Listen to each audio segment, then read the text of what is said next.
Good evening and welcome to the AEL University Elite Series for Rocket League. It's gonna be Matty and Mendrix coming at ya with all the action. And Mendrix, how you feeling to be back on board? Oh, I am feeling great, Matty. It's good to be back here. Good to see everything that's happening. Things are looking good, and I can't wait to see what the university teams have to offer. You and me both. It's gonna be some fantastic work, just like our fantastic sponsors. Oh yeah. That's right. AGON by AOC, the #1 gaming monitor brand in the world. AGON by AOC provide the best-in-class monitor solutions for gaming and all other needs. Yeah, and it's time to power your game with the latest HyperX gear at Officeworks. When you need speed, control, and zero distractions, Officeworks has got the tech. Discover gaming gear made to handle serious play. That's right. But also, Indomie, the noodle partner made with high-quality flour and selected ingredients and spices. A plate of Indomie meringue will certainly brighten up your day. Try any one of the flavors available today from your local grocer or at indomie.com.au. That's the one. You know you love them. Big shout out to each and every single one of our sponsors there. They are the GOATs. And let's take a look at how our teams have been shaping up in competition so far. Ooh, I like what I'm seeing, Mendrix. I like it a lot. Yeah, good stuff there across the board there. And I keep hearing this as well from the University League as well. It's actually quite even across the board in terms of what the teams bring to the table. Maybe not so much illustrated in the scoreline because, of course, winners and those who just have that slight bit of an edge start to push a bit further ahead in the scoreboards. But there is quite a competitive competition between everyone here. Yeah, looking good, looking great. UNSW on top, QUT and right behind UON, RMIT. Going to be double three there. It's going to be Macquarie in 5th place, Deacon 6th, Swinburne 7th, and Monash V3 in 8th place there. So, going to be a nice and tight competition so far. Hopefully see Monash take a win here today. I'd love to see that. Absolutely, right. We want to see a little bit of competition. Everyone comes to it as well. And when you are a little bit down on your luck and getting those wins, you start to get a bit more hungry, start to pull out some better stuff. Yeah, and let's see what Group B is looking like right now. UTS on top there. Macquarie and Monash Ballers right behind them in 2nd and 3rd place, respectively. Going to be 4th and 5th place, though, all tied up between Adelaide Uni and Latrobe there. So pretty close between them. And the little stats are going to be the difference there. UNSW are going to be right behind on 6th place alongside UON Team B. UQ going to be in last place and 8th at the moment, but tonight could be their night. Tonight could be their win. And speaking of wins, you're winning because we're back on your screen. Hey, how's it all going? And I'm excited for us to jump into it, Matsy, because like you said, I do want to see some of those who are perhaps not really getting the best opportunities to shine, actually rise up, get some points on the board as well. But it is going to be QUT up against UNSW Raw. That's going to be an exciting match. Yeah, I can't wait to get right into it. Here's our rosters, though. QUT going to have Mac, Jacko, and Ultraviolet. Love to see the revenge of the Mac Jack, and maybe we could see another variation there, but not today. UNSW Raw, though, they have some of our favorites. It's going to be Tadagane, Zenulus, and Steve. So, one of the favorites in a competition on the UNSW side, and QUT have a lot to step up to.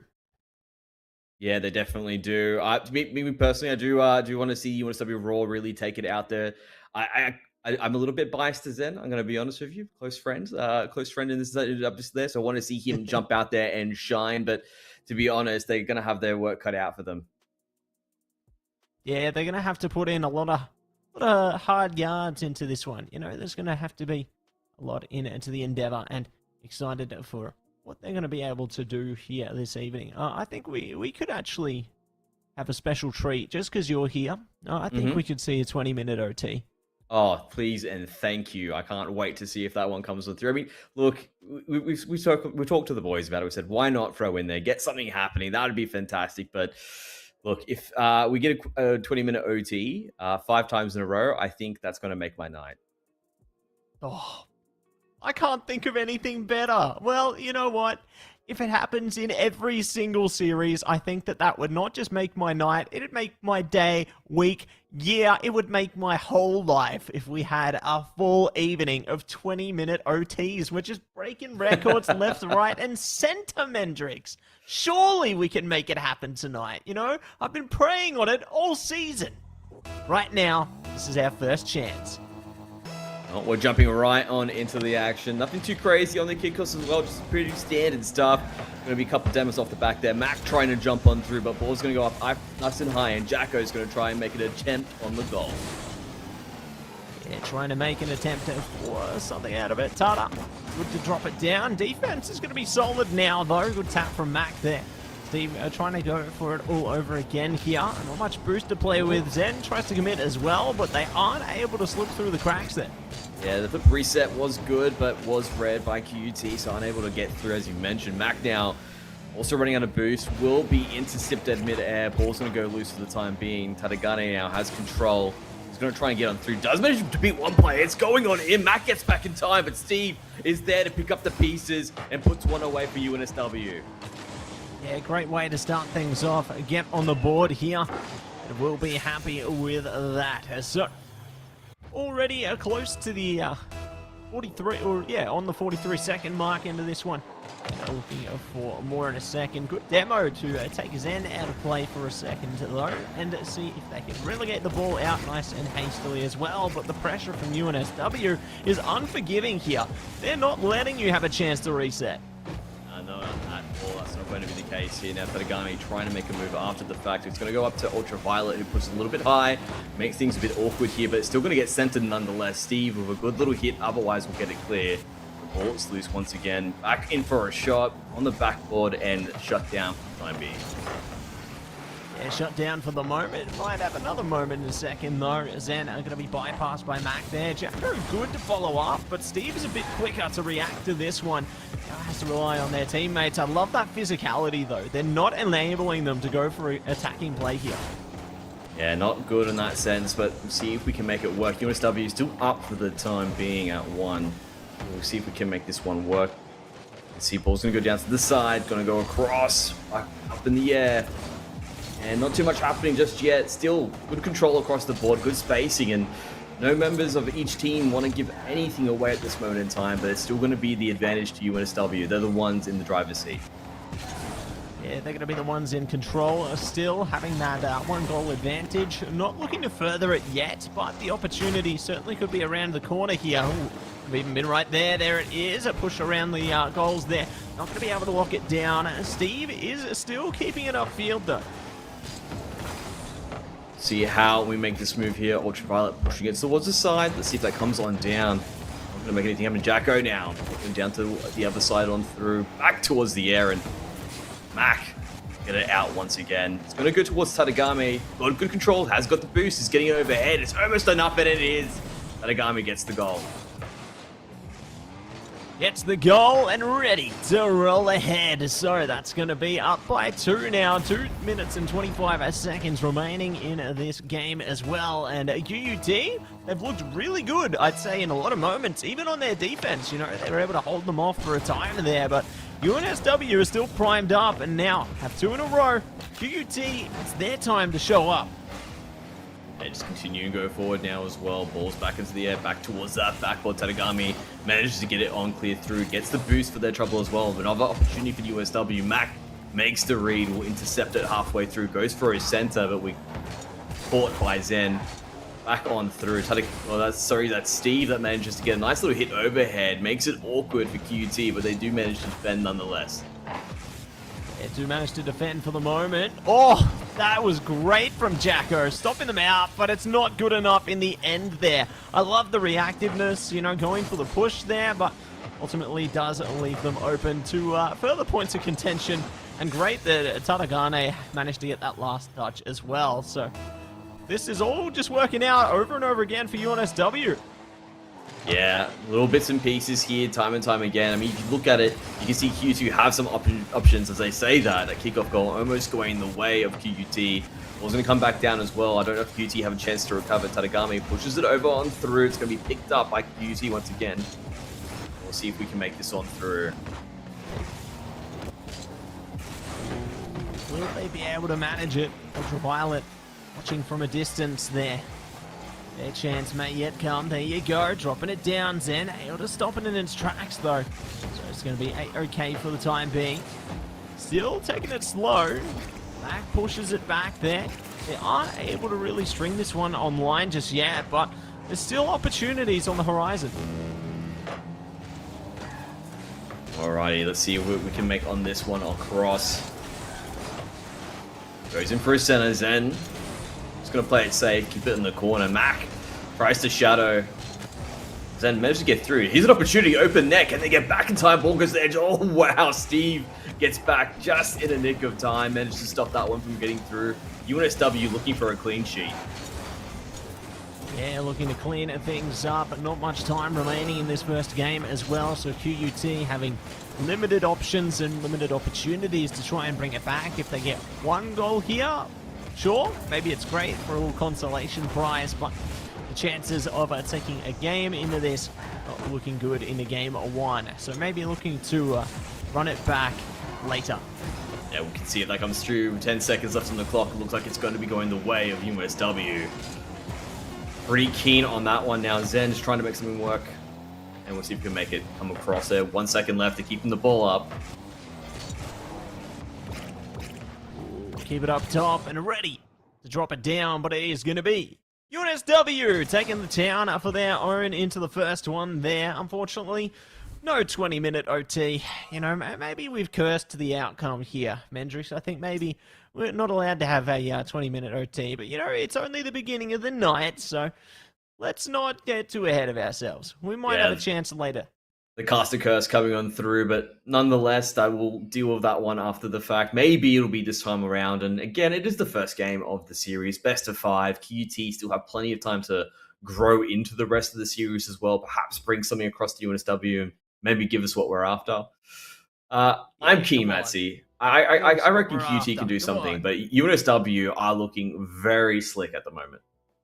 Yeah, they're looking like a well-oiled machine. You know, tale as old as time. They're just primed up. They're playing their positions and rotations well. And, yeah, they're able to string things into action.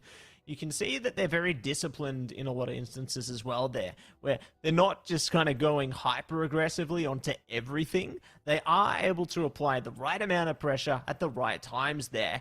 And it really made, like, QUT work so much harder on their defense. And don't get me wrong, They were no bad team, to say the least. They actually did pretty well on their defense in a lot of moments there. Like, there's a reason that game wasn't as high scoring as what it could have been.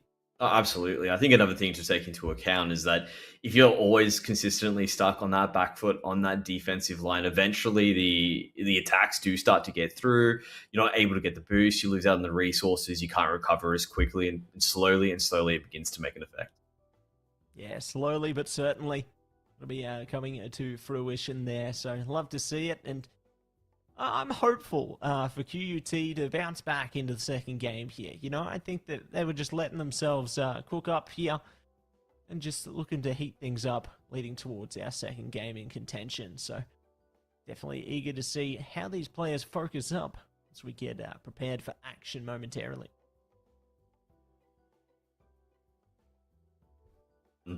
I'm looking at what needs to be done here by UTS, right? In terms of how they need to sort of like move up a little bit. Sorry, I went QUT on that one. I'm looking to see what QUT can do to sort of tighten up a little bit. I think, again, it needs to be just that little bit of speed. Don't really look to be out-mech your opponent. You can bump these guys. They do, you know, they are infallible as well when you look at UNSW and what they bring to the table. So I reckon there is an opportunity for QUT here to just really shore things up, be as succinct as possible when it comes to making your plays, and look for efficiencies. That's really what you need to do to sort of bridge that gap between the three players. Yeah, going to be good to do what they can to bridge the gap here. See if they can reach their full potential. But for now, we jump into the potential of the kickoff. Zen already shooting for the stars on this one. I won't be able to get past them, but at least it gets a lot of pressure upfield, and it yields a big result. 8 seconds, and it's a dream come true. Yeah, such a quick play from Zen as well. Ultraviolet, you can see, is trying to make something happen, but that exact play ends up pushing 2 players out of the defensive line. 2 of them commit to it. It's only 1 left. They can't recover in time. UNSW off to a cracking start. Cracking start and ready. See if they can break this one apart. Jacko taking it slow, taking it easy. For their time here, but not going to be able to reach it. Tata once again, big Oh, and gets even bigger. Nicely done by them there. The defense not able to get the hit they needed onto that one. Yeah, as you can see, he just gets there with a little bit of the amount of boost. Slots right on through. I think they weren't expecting it to be so fast off the back as well, and that just a little bit of a disorientation means the ball does make its way into the back of the net. And I was really hoping that QUT could pull things up. I said that just before, but UNSW seem to have taken an upper level without even needing to adjust, right? Normally you see one team move a little bit up or increase their capabilities just that little bit as the series goes on. UNSW just goes, you know what, we're not even waiting for QUT to improve on it. We're just going to continue ratcheting up that power level just a little bit each time through, making life more difficult for QUT. Yeah, reaching further and further levels of difficulty there. There'll be more on the horizon in a second as well. To see if they can spell trouble over the side here. The pick up from Steve, now followed. Not going to be secured, however. The pressure is unending here.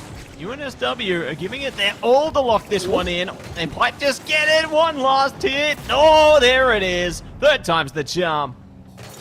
Yeah, Tadagami manages to get on through. And this is what I mentioned, when the attacks are relentless, shot after shot, you begin to run out of boost, you lose your positioning, and next thing you know, it's all completely out. Over and out without a doubt. And now it's time to take out the drought here, QUT, and need to find a goal. I believe, Fedrix, this is their time.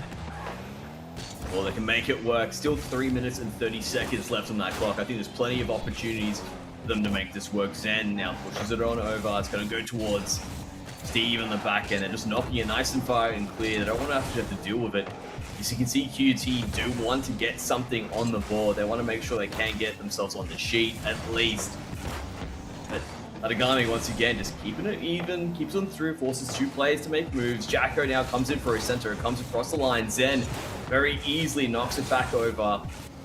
Keeping it good. Tadagami tries to get in, stops it nicely, but Ultraviolet will make the read. Gets the boost. Maybe an opportunity for QT as they go for the center.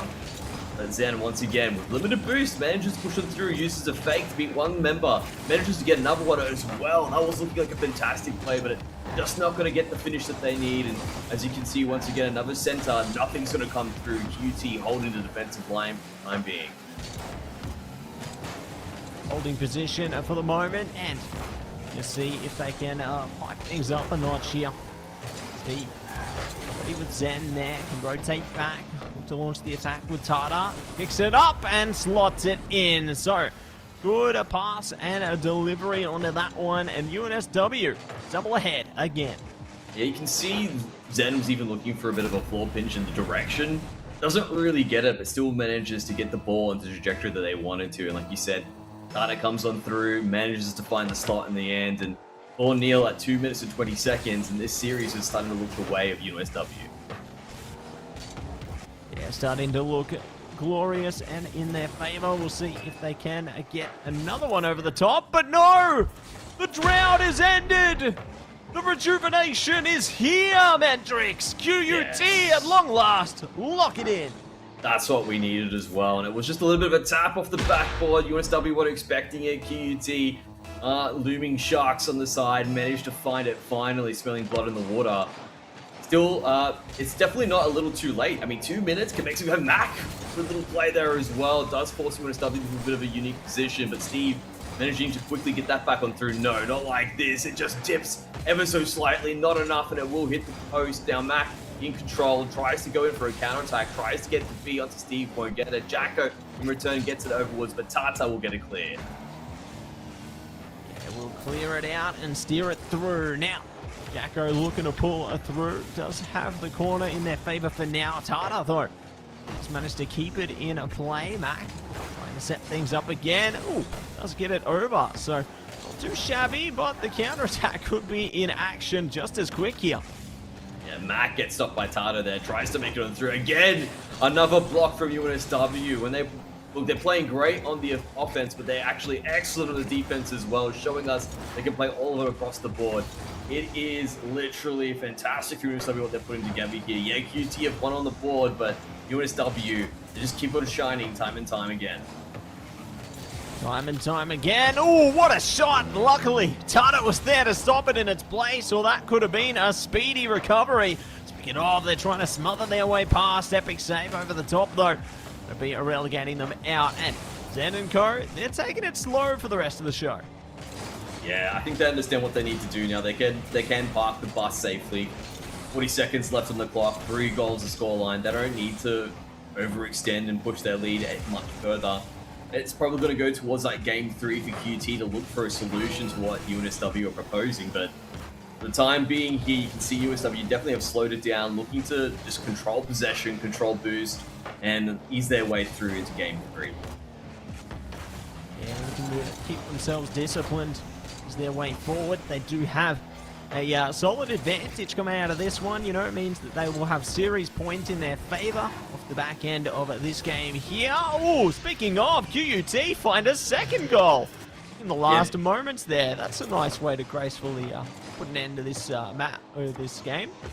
I mean, look, 2 minutes ago I said it's not too little too late, but now it definitely does feel a little bit to it. I don't want to take away the goal, but nonetheless, QT, it's good for them to be finding a little bit of shining lights here, especially this game's Tata manages to come at the last second to stop that. I mean, like, if it was going to be a chance for QT to come back, it was going to be off the back of a fantastic set of kickoffs, or a string of kickoffs. Yeah, going to be a good string of kickoffs there, and we'll be able to string it together for another victory for UNSW onto this one. So, great way to secure themselves not just the next game, but the series point in their favor. QUT is starting to have the little strings of life being pushed into their favor, though. You know, they got 2 goals into that one. Maybe they can get 2 more, or better yet, 4 into our third game here.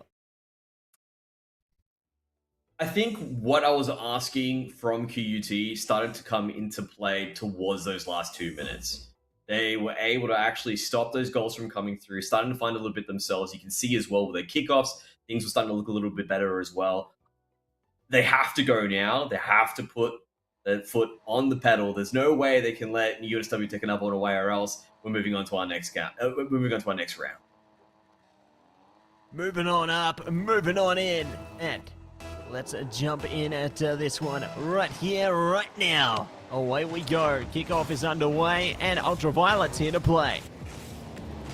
Violet brings it on down. Bit of ground play, don't mind it as well. Nice little redirect from Jacko. Gets an impossible set up here, but you can see Tata's in position for the defense. Pushes that one away. UT continue to press the attack. I think they've got an opportunity to pick up some decent bits and boosts as well. They've got a little bit more in the tank otherwise, but they're forced down to bring it back, and that's going to provide UNSW some respite. So they go in for a bit of opportunity. Not going to make it work just yet. Zen now goes in for a center, gets on through. No one's in position to actually jump on it. QUT perhaps getting away with a little bit there. Yeah, getting away with a little bit onto this one. Could be a lot of it in a second. They are looking to stack it up. Good to clear out the ball there. You saw UNSW starting to get the recipe right once again, but QUT wants to put a spanner in the works there. For the moment, UNSW is still trying to crawl through this one, though. Bring it across to the next one. Ball's going to go up to the heart, up to the sky. Jacko able to pick that one up, looking for a clear, but just gets it towards the corner. Tata pushes it once again into the center. You can see Steve pushes on through to the backboard, making things a little bit awkward for QUT, but they do manage it nicely. Coming across the square, Ultraviolet towards the center. Zen grabs the open ball, but stopped by Mac. Ball back towards the backboard. Let's see if Steve can make the finish. Goes in. Will be saved by Ultraviolet. Opportunity now for QUT. This is what we've been waiting for. And QUT draw the first blood in game 3. Yeah, first blood and flooding ahead with an open net there. So well done to Jacko for locking that one in. And they're going to see if they can hold on to the reins on this lead, because it's not often that you get a lead like this against UNSW here, and they're probably going to be playing very angry to try and steal that back and tie it up quick smart. Oh my goodness. That was a chance that just didn't come through. Jacko immediately wants to push the advantage, pushes it across. Zen, though, makes the read, gets back in time.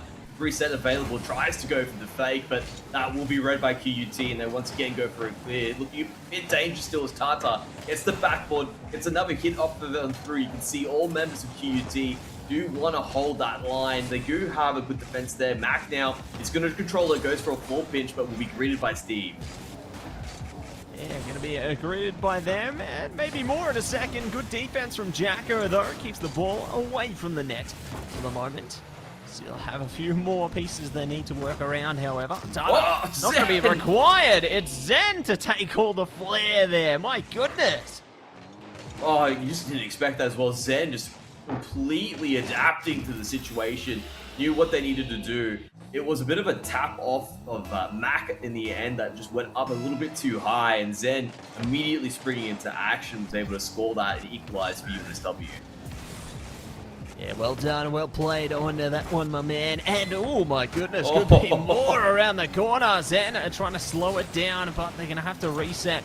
Play a little bit deeper onto this one again and again. The defenders have to stay switched on. If they slip, that's another goal.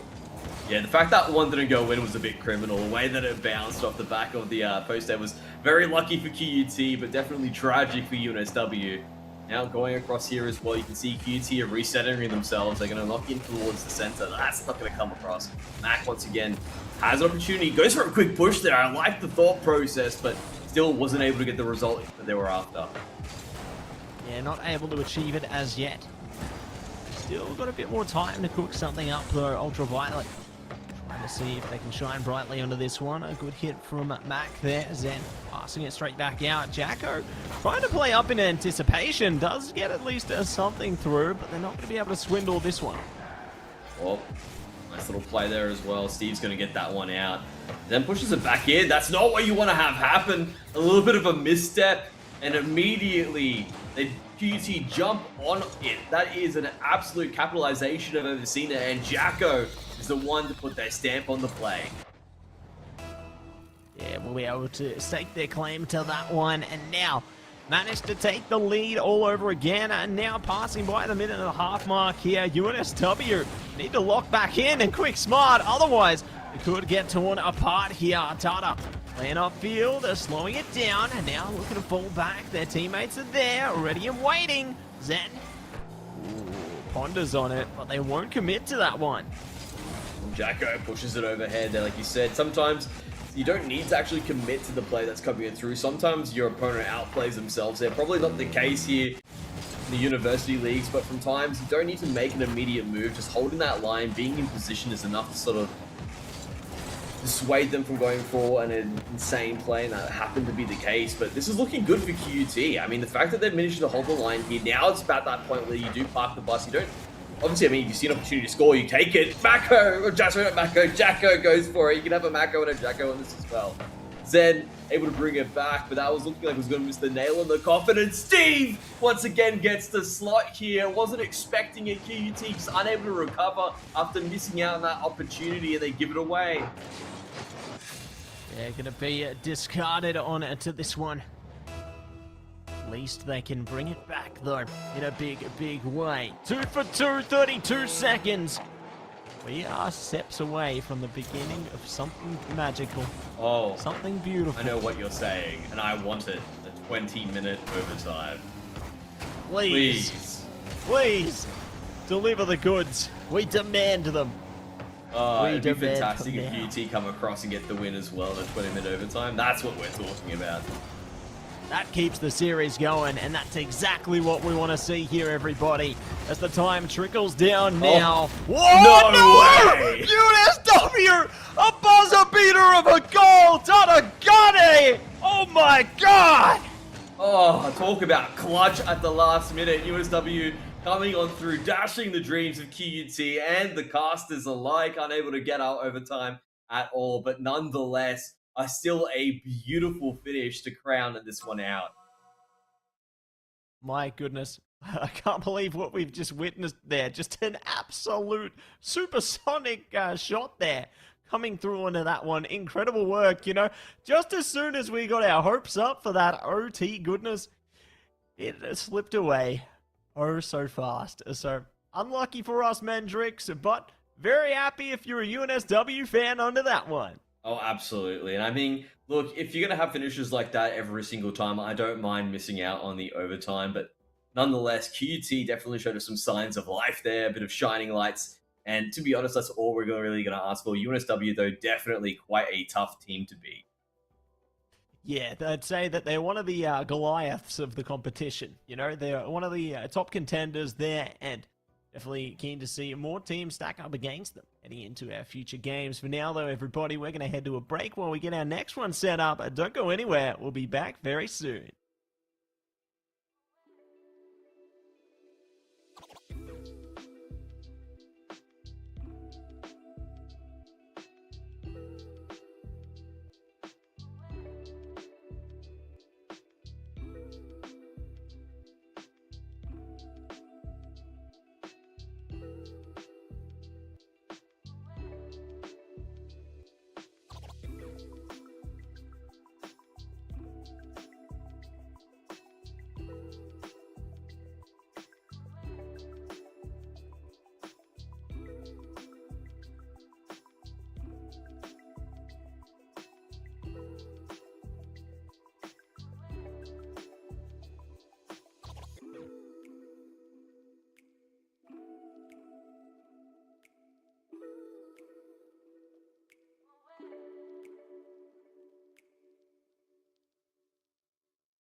Welcome back, everybody, to AEL University Elite Series. Matsy and Mendrix coming at you once again with another absolute banger of a series ahead of us. It's going to be none other than Matsy versus... it's Adelaide Uni taking on Macquarie Onyx here in our best of 5 endeavor. That'd be fantastic, right? A 1v1 versus me and you. Nah, no one wants to see good old AU and MQ Onyx going up against it. But you know what? I prefer seeing Morse, CJ, Anon, and Aluna, Corp, and Ray just have at it. Yeah, just absolutely giving it their all, aren't they? And excited to see how things go. As they are going to be sticking it out and looking to give it their all. Macquarie Onyx, you know, they've got a lot of firepower behind them as a roster, and I'm eager to see how they propel themselves in towards success here. But Adelaide Uni, that's a team with a bit of prowess, a bit of potential as well. You know, I think that this could be their time to shine. Maybe it'll go similarly to the last series we saw. You know, maybe it's a slow burner.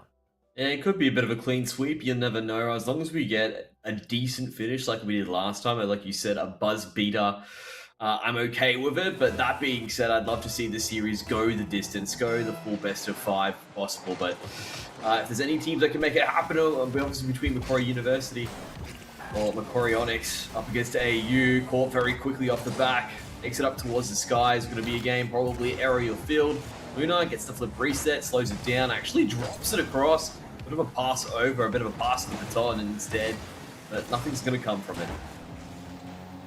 Yeah, nothing going to come from this one. Gonna take it slow, take it easy for the moment. CSJ ready to play into it. Ooh, big hit back though. Anon luckily catches it, so they can hold on to it. Will not for long, really. Yeah, a little bit of a drop there. Sometimes it happens. Buttery smooth sometimes is the ball when it comes to trying to get control of it, but nonetheless, not going to be punished just yet for giving that one away. We do have what seems to be a little bit of a miss as well. CSJ going to pick up that loose ball, go down towards the center, running out of boost in the process, and passing back and forth. Lets that one go through. Perhaps thought it was a trajectory and wanted to go for a little bit of a fake out, but nonetheless, it comes down. Ray comes in for the finish. It wasn't the best clear, and Macquarie Onyx just jump on it. Jump on it and take it away. What a way to start off play here. Just over a minute gone, and more to follow here. So, be happy days all round to get the ball rolling. Let's see if they are going to be strolling ahead with more where that came from. Macquarie Onyx already looking to go for the aerial combat. The setups are in motion. Yeah, Luna comes on through and nets another one. Ray once again for the finish. And you can just see from the setup as well, they do manage to just jump over the top, steals the ball away from CSJ, just can't get the touches that they needed to get control. That's all Macquarie Onyx needed to get the finish. And you have to be careful. You can't really go for all these cheeky plays against Macquarie Onyx because they are going to be waiting in the wings to steal whatever they can. Yeah, looking to steal what they can. See if they can steal away as many goals as possible in play here. Opportunity. Oh, well, they were good for the first part of the defense, but they didn't have a two-pronged approach onto that one. Yeah, Morse with a nice little hit there comes across. CSJ manages to come in, the shadow in on Luna. That's all they needed, right? Comes across, loses the 50, ends up being a soft bounce afterwards, and ends up getting themselves a little bit of an equalizer. Yeah, a little bit of an equalizer there, and need to rip and tear their way forward for more. See if we can go 2 for 2 in this. Maybe more to follow. So that'll be a full equalizer. Yeah, I want to see it now. Not a little bit. It's not the full equalizer instead. Comes across there. Maybe that's an opportunity. Morse unable to get there. CSJ now as well makes it work. Aeon pushes it towards the top.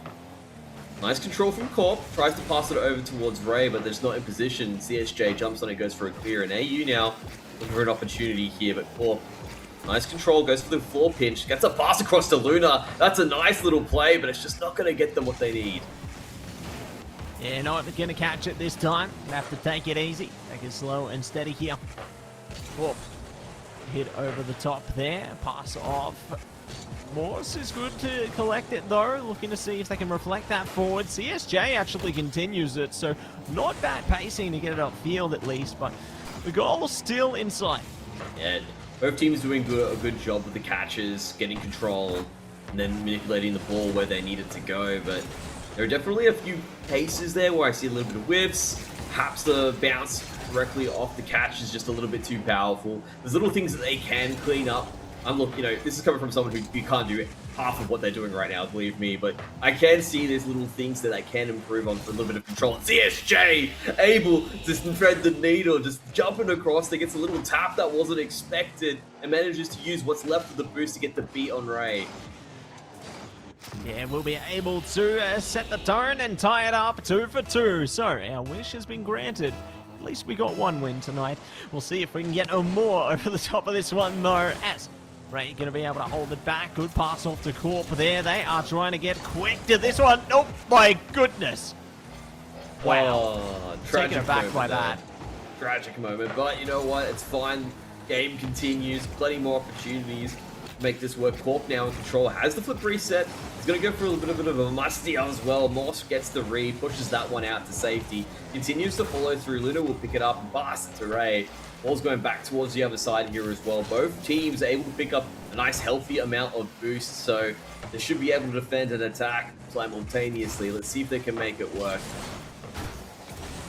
Yeah, going to try their best to maneuver it, aren't they? But we hit it back, Ray. Keeping it out of play there, CSJ. Good tap forward. Has a bit more boost to give here as well. And they just keep giving more and more and more. Set it up and lock it in. Ah, that was beautiful here from CSJ. The preset gets the beat onto Corp, has to reposition. Not enough time in AGON, understanding where it's going to be. Gets the slot in. Yeah, it's going to be a bit of a redirect afterwards, or does hit the player, but Macquarie just unable to get there. And what a turnaround from 2-0 to 3-2. AU, what a resilient team. Yeah, they brought it back in a big way here, so very impressed with some of the momentum and energy they're giving it to this series thus far. Still, ooh, could have been an equalizer there. Corp not going to be able to lock it down. Ray going to be good for it though. 3 for 3. We're back online. Oh, beautiful stuff there as well. Forces 2 players to commit for the defense, open things up.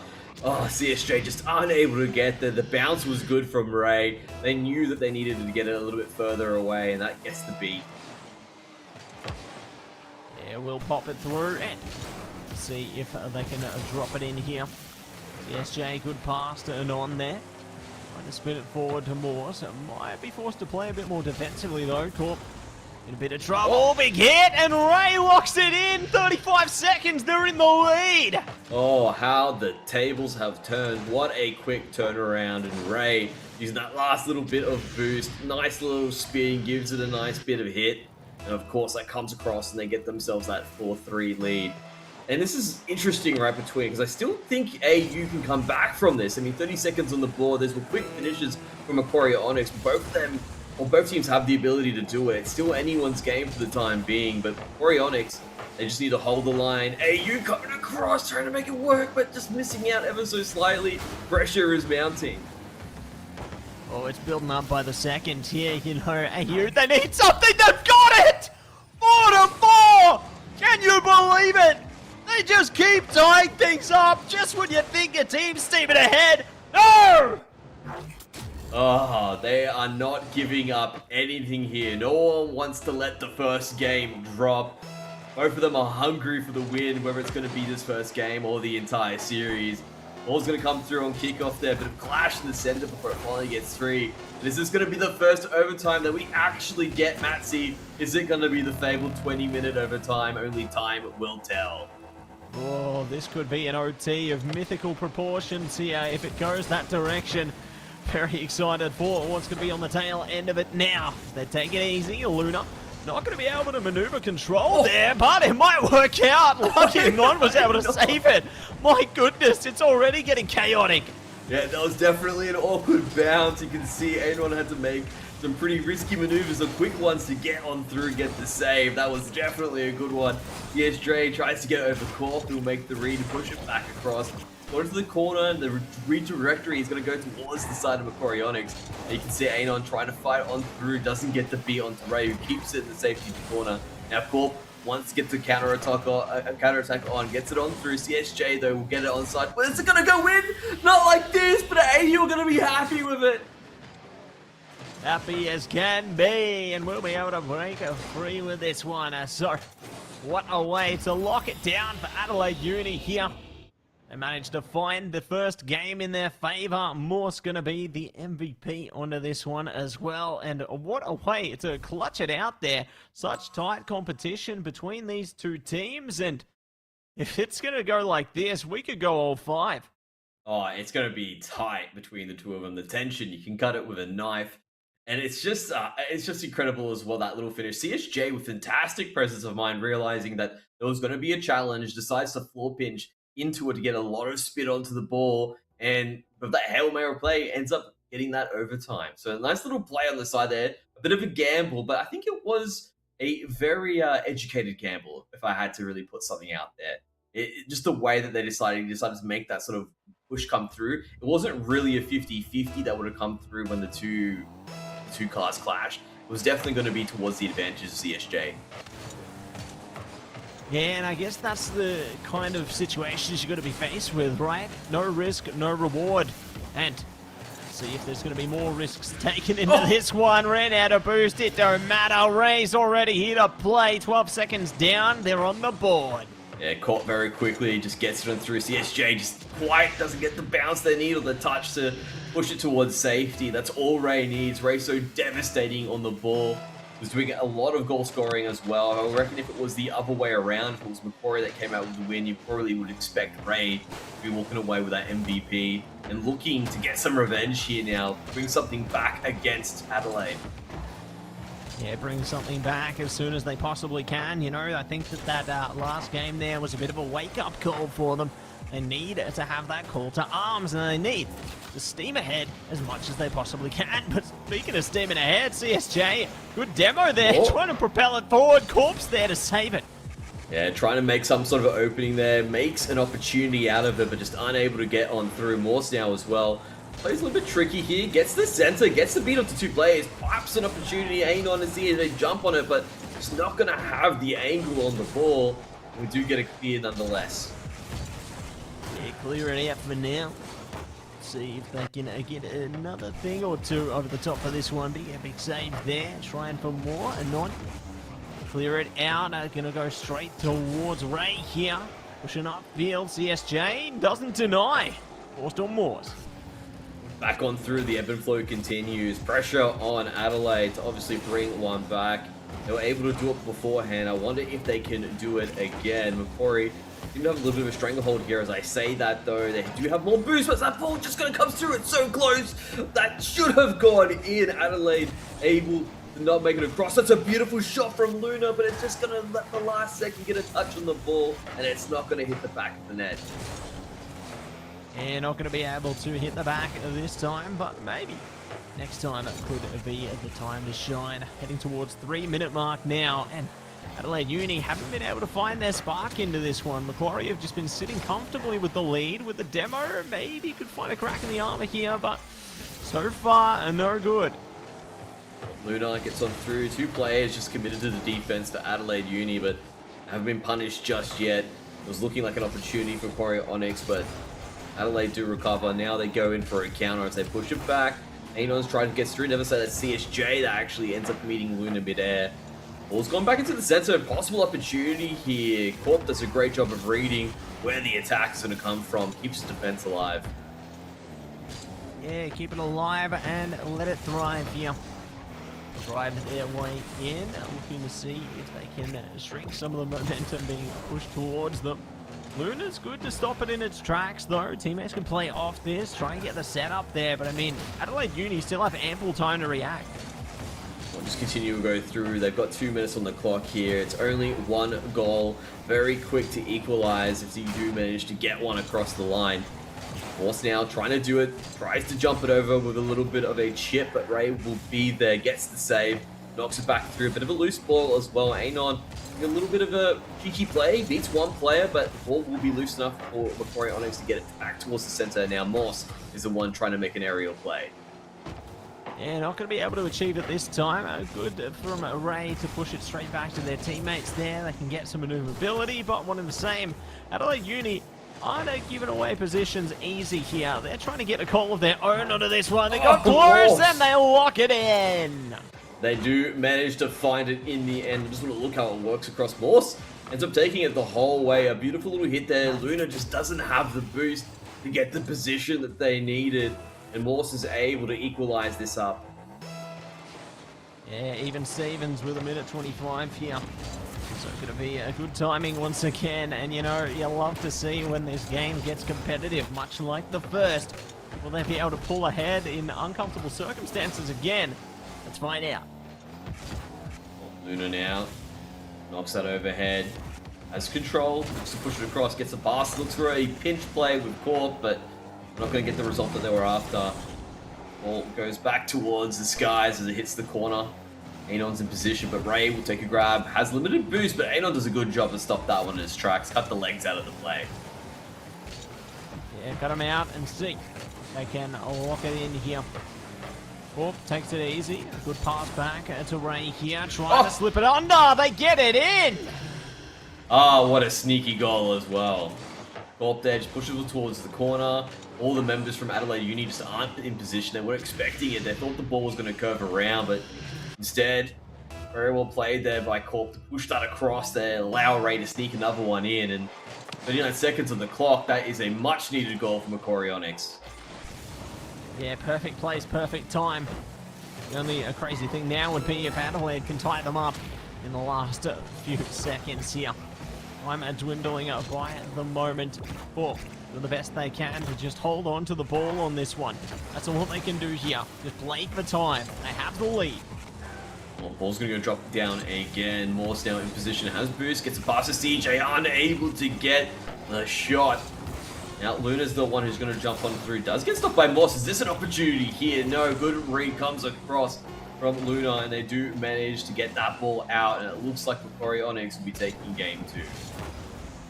Yeah, looking more and more likely by the second, but I mean, they're still holding on to this one somehow, some way. Bounce over the top there. The defense working out, but the ball's a bit slow. I'm getting worried here. Surely they don't get control of this one. CSJ, big hit again. The ball just won't go damn down. They popped it again. Oh, but it goes to an end. Ooh, what could have been. One apiece in the series now. Definitely doing a good job keeping that ball alive, but in the end, it will be now an equalization of the series. Good stuff across the board here as well. Both teams bringing out all the stops, really. Yeah, they're pulling out all the stops. I couldn't agree more there. You know, really managing to be focused up, locked in, and ready to give it their all. So, excited for more where that came from. Our series, a best of 5. Already 2 games down, and now it turns into basically a best of 3. Yeah, exactly right. As soon as that happens, it just becomes a different series on its own. And I mean, I'm just looking at some of these players. I mean, Ray has just been absolutely lethal on those goals in terms of what they've been bringing to the table. And you have to also look at what Morse has been bringing to the table. These players are definitely shining in this series at this moment in time. Can't wait to see as they do it, but I can't count CSJ, Ray, and Corp as well as Morse and Anon. They've just been playing out of their minds. I can't... Loving it all the way through, Matty. Good stuff across the board. They just keep leveling up throughout the series here, and I hope there's more where that came from. You know, their potential seems limitless at the moment. Let's see if they can keep it up all the way through. So we take it slow and easy right now. Adelaide trying their best to relegate this ball away from their goals. They're not having much success, though. Macquarie keep the pressure up, almost lock it down. Oh, double off the backboard, just not enough. You can see it was a really brilliant pass from Ray as well. Morse does a good job to keep that shot out. We just continue to go forward, and again, cheeky little shots on the side here, nice little plays, understanding what they need to do with the doubles. Luna, nice little play there, gets a bit of a pseudo musty to keep the ball in decent speed and around, but ball's just going back across. Decent amount of boost, close it down. Okay, just playing a little bit for time being. Nice little crux of pitch. Gonna go towards the goal, but isn't gonna get much of it as Luna gets demo onto Morse there. Yeah, gonna be able to at least get that through over the top. Morse trying their best to play off their team, but CSJ's out of play temporarily, and could have been a good hit. Corp lucky on the defense there. Yeah, you can see just at the last second there, the clip of the card, just the back of it manages to push the ball towards the side. That could have been a potential goal if that little bit didn't happen there. As we continue to go forward, looking for a center, Luna manages to catch the ball. An opportunity, that's looking good, it's going in! And Macquarie Onyx take the lead here in Game 3. Yeah, we'll be able to stand firm onto this one. Stand tall, so going to be happy with that. At long last, the gates are open and there's a goal on the other side of it. Now we move on to the kickoff once again, though. Would hit over the side towards Macquarie's side of the pitch here. Adelaide Uni are going to try and match them in the midfield. I feel like the speed has just gone up that little bit more, and as I said, that Adelaide have caught up in the race. You just see both the teams here are really taking advantage of those quick passing plays. They've sort of abandoned that aerials that we saw at the start, and the ball's hitting a little bit lower. Not, I mean, still in the air, but not up high. And you can see that sped the game up quite a bit. Yeah, speedy as it can be onto this one. Taking it easy. Luna to bypass past the attackers onto this. SJ are forced to fall back. Good hit from Morse there. Loses it outside. Ray not giving up though. Ball's going to come on through. CSJ wants to grab it, but Ray's going to be the one that picks it up.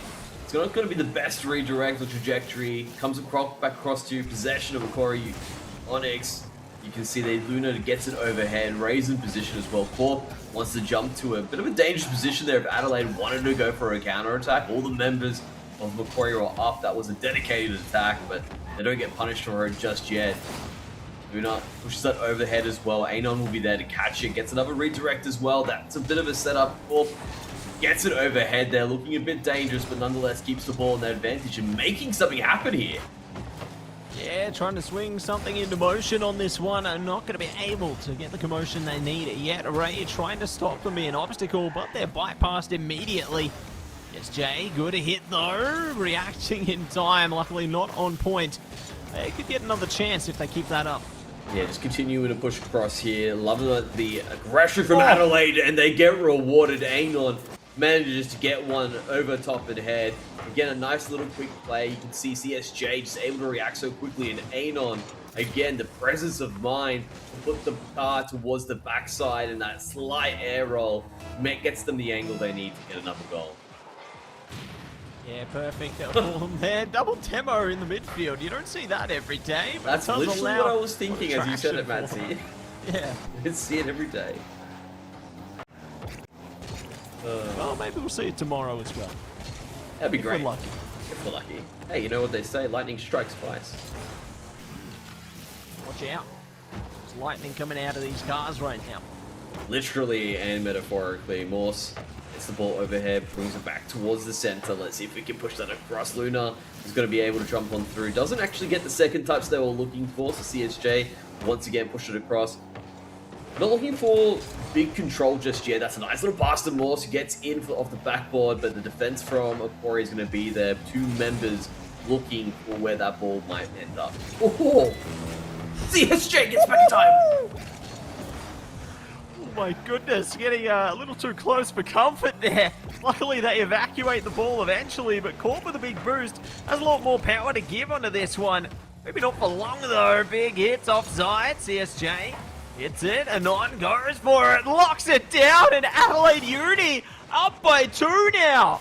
That's an excellent cushion to be in as well. CSJ, that's a dirty angle to set up for AGON. I don't even think anyone from Onyx was expecting that touch, and nonetheless was possible and was able to get themselves that 3-1 lead. 2-goal cushion in 40 seconds is pretty comfortable. Pretty comfortable, Matsy. Yeah, they're feeling, pretty solid. I mean, they've got a lot of flexibility to play off this. If they can lock this one down, that means they'll be able to land themselves a series point, which is exactly the outcome you'd be hoping for. Got one of these teams here. See if they can lock it down in 20 seconds. You can see they're definitely in a bit more of a defensive posture. Their spacing is really just holding their own position here, keeping their resources safe in terms of their initial boost. They definitely just want to hold the line, and I don't blame them, right? You can very easily give away goals here in the counter attack, and Adelaide University just playing conservatively and intelligently. Yeah, doing the best that they can to conserve their resources, and it works out a treat. Anon are going to be the MVP on that one. So, we get a game 3 lockdown. Adelaide Uni up in favour now. All they need is one more in order to lock this series down. Will we see a response from Macquarie? That is yet to be answered because the pressure is at an all-time high for them. That's right. They need to show their resilience once again. I mean, they were unable to do it here in game number 1, but game number 2, were able to bounce back very quickly here. Of course, Adelaide Uni being a little bit more consistent across the board. And I do just like to see them once again continue to play off Ray. I mean, Luna and Corp are doing a fantastic job just playing that second and third man and just allowing Ray to activate. Didn't actually have that this time around here, and I mean the score definitely illustrates that. But definitely an opportunity here for them to come back into it. I reckon it's still anyone's series, but Adelaide Uni in a fantastic advantage. Yeah, they've managed to gain a lot of confidence, especially on the tail end of that third game there, and they've got the momentum advantage heading into a game 4 on this one. So curious to see if they'll be able to keep the reins on it or whether to see Macquarie bounce their way back into this one and really give it their all. It's going to be a tall order ahead of them, but, you know, anything's possible. We could go the full distance all the way to game 5 if we're lucky enough. Yeah, and maybe even a 20-minute overtime if we're super lucky. Please. That'd be really good on that. I'm just trying to think as well, what does Macquarie Onyx need to do? I think they're pretty much there. I can't really give them any specific, additional play that comes into it. I think they just need to be a little bit more consistent. There were definitely times where the ball was missed and they weren't able to get those second touches, perhaps in the redirects, whether it may be after they were playing off the wall. But, those were definitely very far and in between. And if you're just that little bit more consistent, maybe that might be enough for them to get back into it. But as it stands there, it's just really just sending down those rough edges. Yeah, just sending them down in to take a form here. I'm curious to see if they are going to be able to refine their play coming forward into what could be our last game here, depending on the outcome. It's a crazy thought to think that it all could be over and out just like that. Or we could continue and go to a game 5 here, depending on which of these two teams is going to be able to lock it down. So, very eager to find out just how competitive this one can go. And it is definitely interesting when you discuss that idea of a game 5 as well, whether these teams have the mental fortitude to go the distance. It starts to wear away at you, just being in that consistent play, keeping that right play. Those mistakes start to mount, of course, begin to multiply and compound the longer this series go. It really is, it's up to those players to enter a bit of a flow state. As I say that, Luna finds a bit of a goal here at the back of it. Macquarie Onyx getting a much needed early lead. Yeah, that's a great way to start things off for them. Going to be a goal ahead here, and going to spread their wings into the beginning of this one. Adelaide Uni caught off guard there. Now going to need to respond with great haste. Ray tries to curve around, but CSJ is not going to have any of it. We'll just push the ball away. AGON gets it up nice and high. I think it's going to hit the ceiling ever so slightly. Corp, though, will shut it down. Doesn't want it to be an awkward bounce near the goal. Maybe an opportunity here as Ray tries to set up. All the members from Adelaide do swarm. Wants to stop that from coming across. Nice little bump comes across from Luna, and Corp sneaks in for the finish. That's the stuff you like to see. Macquarie Onyx off to a roaring start in game number 4. Yeah, what a way to strike back, and strike back with a fiery vengeance there. 2 goals within moments of this one. Adelaide Uni, they're going to need to lock back in, otherwise we could be more and more certainly heading towards a game 5. Definitely looking to be the case. It's still early game, 4 minutes on the clock here, or still, to elapse or come across. It's just nice to get these little early leads as well, but nothing that can't be overcome by Adelaide. We've seen them do it before. But I think I look at this as I say that, the caster curse comes across in the end. Not really a caster curse, more of a caster premonition, really. I said Adelaide Uni could bring it together, and look at CSJ doing that. Yeah, doing the best that they can onto this one, and Adelaide will be able to bring it back to a 1-goal game here. So, not going to be shoved away too quickly. They at least got a bit of gas in the tank, even still here. See if they can spill ahead with a baller. No! It's going to be too little too late. Macquarie slate ahead again. Yeah, Ray, I was really confused as to why that position was there being taken up, but ends up showing us the exact answer. Fantastic position, ball comes on through. A little bit of, I guess you could say, faith that Corp would come through. Corp came through with aces and spades, and that means they do manage to get themselves a nice little cushion here. Although it's not going to be a cushion where it's 3-1 with 40 seconds left, there's still plenty of time on this clock. Plenty of time to climb up, lock in. Ooh, a bit too close for comfort there. See if they can flare up for more around the other side of this one. CSJ and Co just waiting patiently. What else could come here? Anon. I like how they slow it down so CSJ has time to pick it up. But I mean, Macquarie had that time too. That's why they've got control right now. Looking for the double play, gets overhead. Corp makes it look easy. Just knew exactly where they needed to put that ball as well. Knocked it towards that side there. You can see he knows the bounce is going to come across.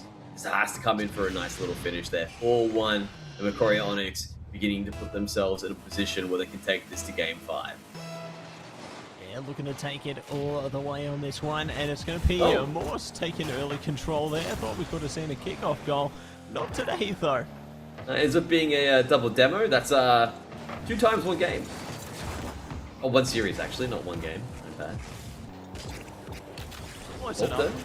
Yeah, close enough. Yeah, I'll make it work. Oh, two flip resets. I didn't expect another one in such a quick succession. BSJ manages to catch the ball nonetheless. Luna gets it down towards the center. It's going to go the way of Ray. Doesn't get the next hit of the redirect. Morse tries to push it out. It does get the clear nonetheless, but loses possession. Yeah, loses it for the moment. Oh, hang on. Maybe not. They're taking it easy. Ray's ready to pick this one up if required. They might just have their opening. CSJ wants to get in towards the center, back towards the safety of the corner. Anon tries to get around it, but it will be picked up by Luna. CSJ jumps in afterwards. As you can see, he just goes for a center here. I want to see who does pick it up. Anon goes for a hit, but not quite the angle. It's going to go high in the air. And Macquarie Onyx get a nice clear back towards the side of AU Adelaide. A little bit more under pressure, which they don't need at this moment in time because the time is ticking away. They need 3 goals to equalize. Could be more on the horizon as well. Just need to take it easy here. Morse ready around the corner. Their time should arise here. Luna tries to lock it in and will be able to at least stall them out here. But now the counter action is rising from Adelaide. What a way to get that one in. Oh, Morse, that was a masterclass. Just look at this one here. Lovely control, jumps overhead, gets the beat on 2 players, and that flies on over. That was a great shot. Yeah, more where that came from, I'm sure. See if they can lock it down on this one now. Luna, big hit downfield. CSJ trying to be the shield. Ooh, could be the sword in a second. Oh, close one there, but no cigar. Again, just looking for another play off the backboard, but unable to get it.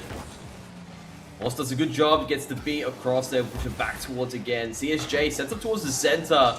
Nice reaction coming across from Pop as they bring it over to Ray. And again, the back and forth, the ebb and flow begins. Bit of an attack here for Adelaide, but it's going to be shut down and cleared. Yeah, shut it down for the second here. Could be a few more seconds taken as well.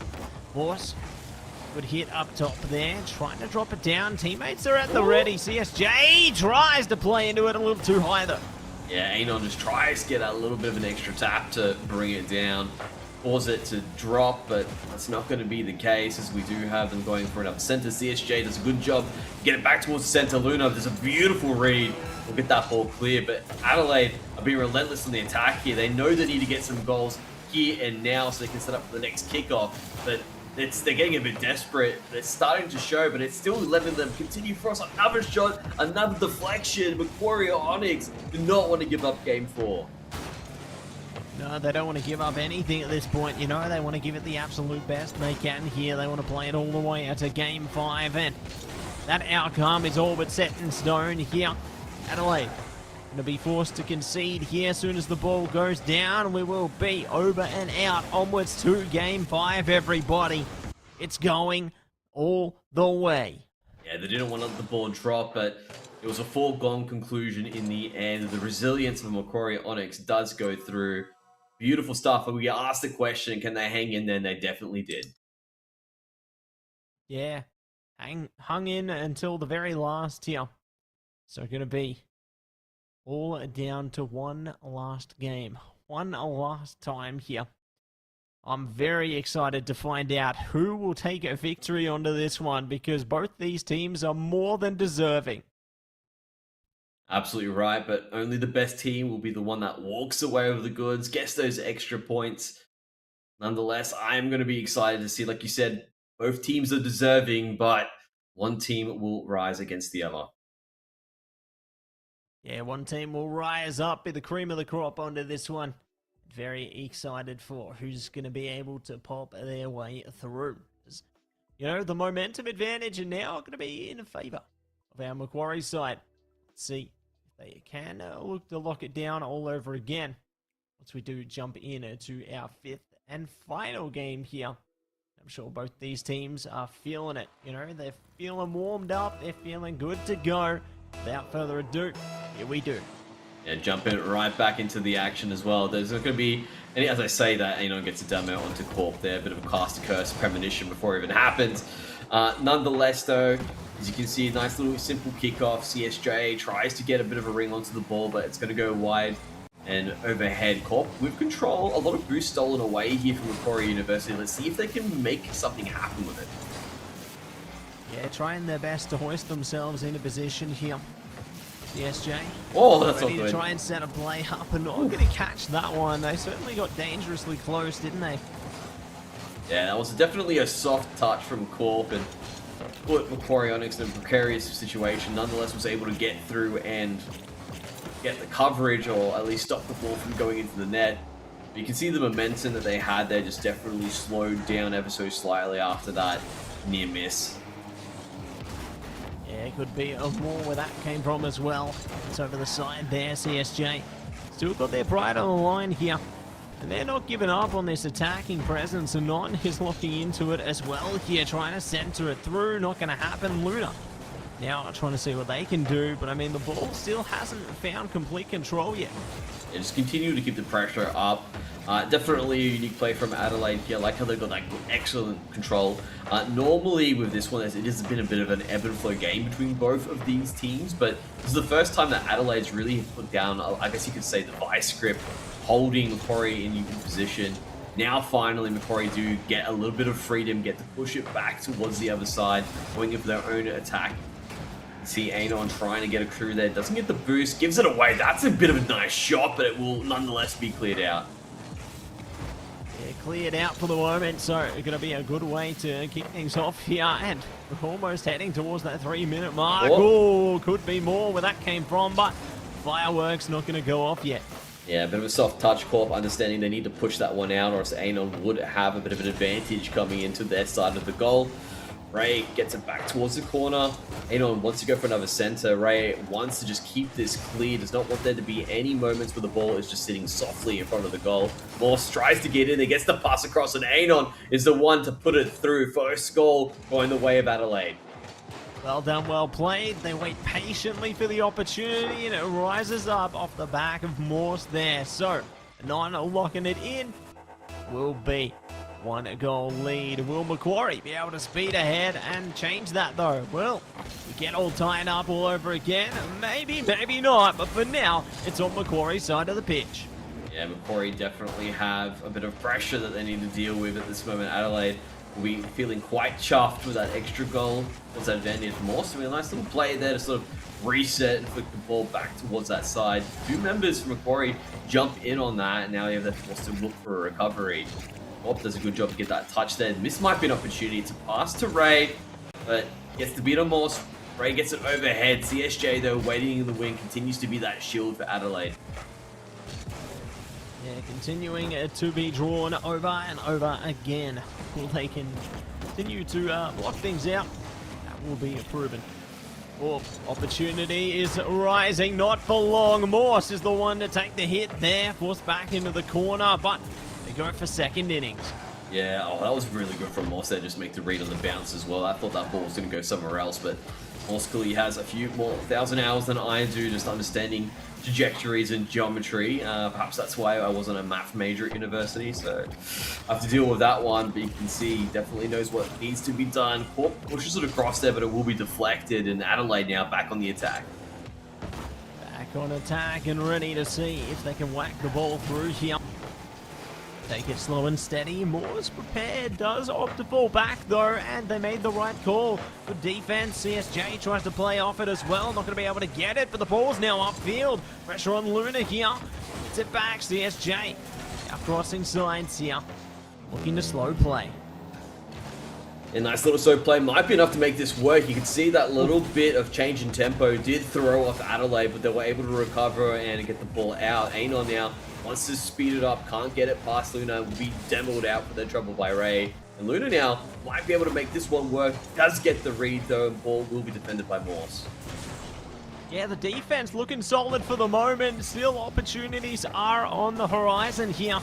Ray putting the best they can to play. There's no boost though. 30 seconds here. They need to give something, and Quick Smart. Oh, it's not happening. Adelaide get a second. It could be over from this. Oh, the nails in the coffin here. Morse, a beautiful little flick from the backboard. It gets it passed towards AGON, and no one's there to defend. Macquarie University were throwing everything they had into that initial attack to try and even things up. And I think, to be honest, it was the right idea. I mean, with 20 seconds left on the clock, you had to make something happen, but it just goes wrong. Yeah, it just goes wrong, oh so wrong, and there's nothing they can do about it. So be forced to concede to the outcome here. Macquarie going to be able to lock down the goal in the time required here. Getting certainly close to it, but Adelaide will be the one to take the aim at a victory here when the ball drops down. If the ball drops down. I mean, this is better than a 20-minute overtime. As I say that, though, ball does drop anyway. I mean, it was a pseudo overtime, right? It does happen from time to time, but Adelaide University were the ones that are able to edge it out at the very end, and they did a fantastic job as well. They really did hold the line and get that last goal on the counter-attack. Well-deserved win. Yeah, well-deserved, well done, well played, and they're going to be able to draw their way through there and take away a well-deserved victory. So going to be very proud of themselves, give themselves a pat on the back for that one. Just GG's all round. A real competitive series. I wasn't sure what to expect from that, but we got a great treat. Speaking of great treats, there's going to be more in store for everybody right on the other side of this break.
Welcome back, everybody, to the AEL University Elite Series. Matsy and Mendrix coming at you with Rocket League right now, and excited to get down to business. But before we get down to business, we got to get down with our sponsors. Oh, that's absolutely right. AGON by AOC, the #1 gaming monitor brand in the world. AGON by AOC provide the best-in-class monitor solutions for gaming and all other needs.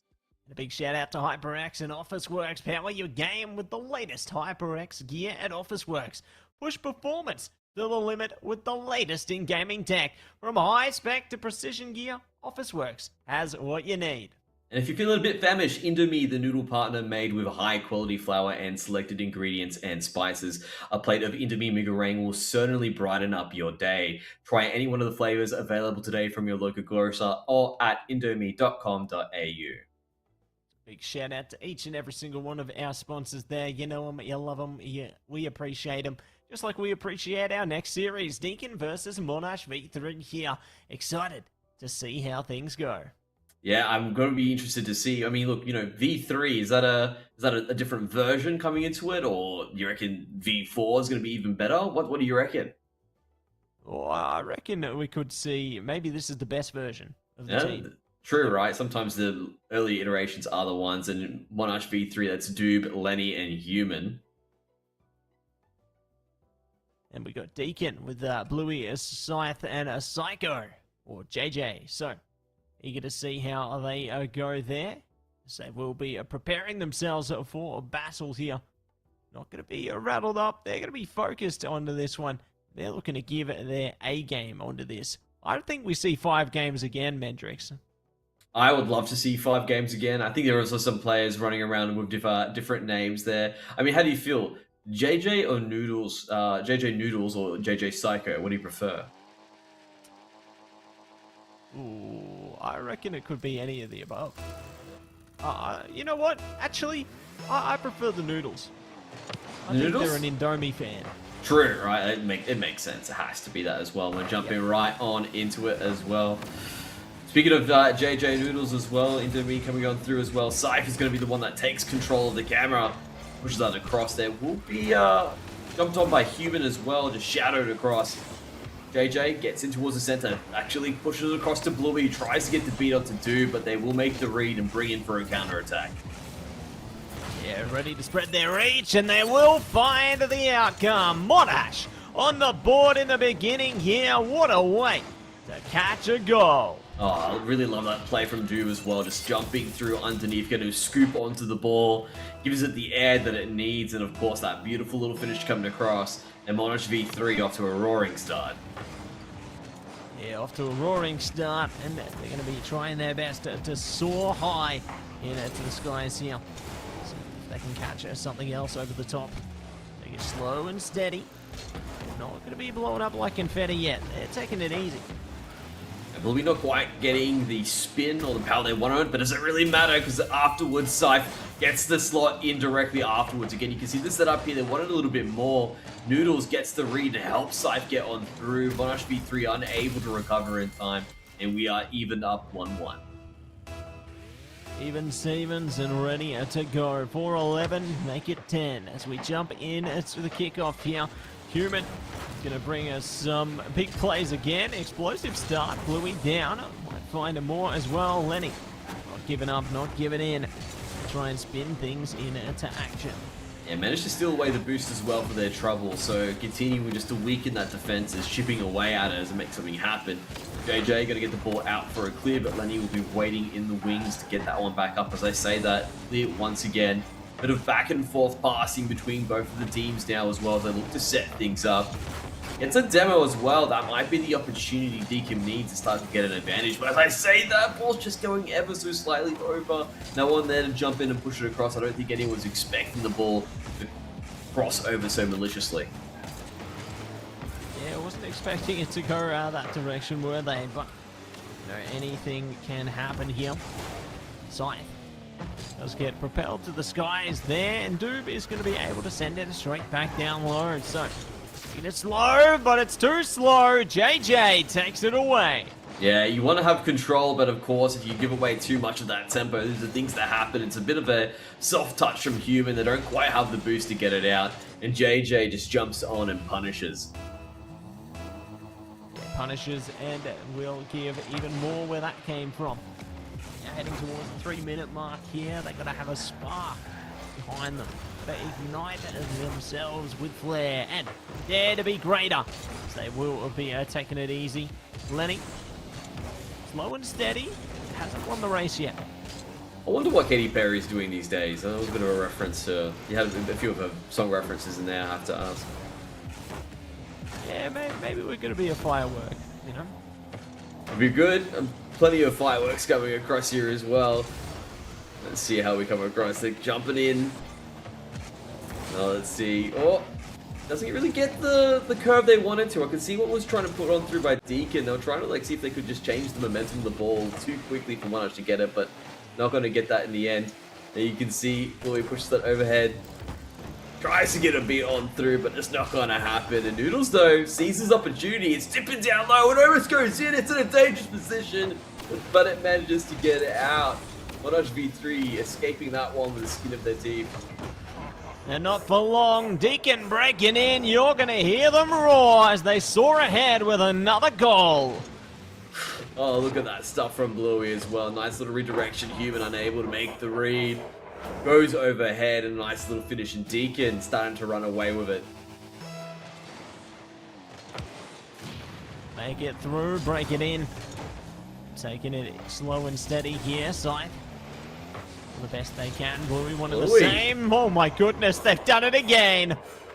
That was a nice little slowdown. I love that little play there as well. Normally you're expecting it just to be an immediate shot. That ends up being the case. So you can see Lenny tries to jump in, makes the pre-jump, ends up being faked out, and Deacon now well and truly in a comfortable position. 1:51 seconds on the clock. 3 goals above as well. Not again. Not like this. That's a buttery smooth goal. I've never seen one.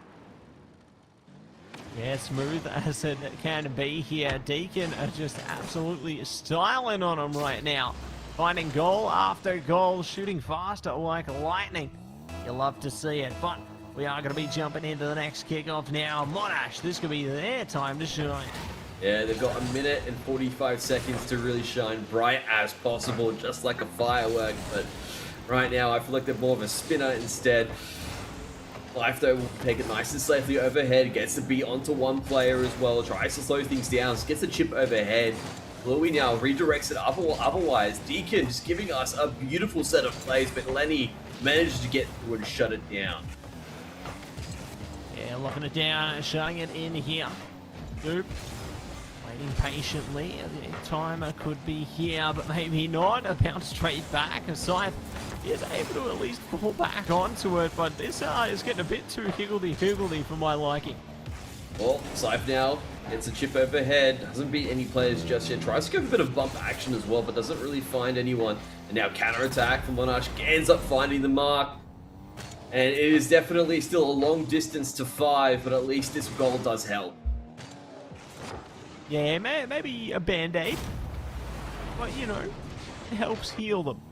So they might be able to heal the timeline a little more by getting a few more goals. They have at least a percentage of opportunity at their disposal. If they can lock that in, is going to be on them. Yeah, Scythe looking for that. Gets 2 flip resets until Monash have had enough of it. Rise to meet them in the end, and the challenge Bluey now gets the chip over, but also gets bumped for their trouble. Ball keeps pushing a little bit forward. Scythe with an opportunity, tries to get overhead. It's enough. That's a beautiful finish there. And Deacon again, that control from all the members there was contributing to this goal. Yeah, contributions coming in a big way here, and Deacon furthering their lead all over again. So going to be very happy with this outcome here. We'll be able to take it slow. Wow, an opportunity could have been there, but no one's going to get that opportunity. The ball's still going to be in regulation. Oh my god. No way if that bounces in. If that bounced in, that would have been a tragic Monash. But nonetheless, they do escape that embarrassment in the end. But still, you can see the way that Deacon jumped in and manipulated the play to make it a bit rough for Monash to make the read. That ball going to go in. No, gets saved out by Syph. Gets another set on through. Syph gets back again in time. Recovers for the save. And you can see Deacon here looking so strong. All the members contributing pretty much evenly to it. All of them are outstanding at this moment. Yeah, just a stellar performance coming through from them and theirs. They're going to be very happy with the result, you know. It's 2 goals apiece across the whole team. If that's not fair, I don't know what is for the Deacon side there.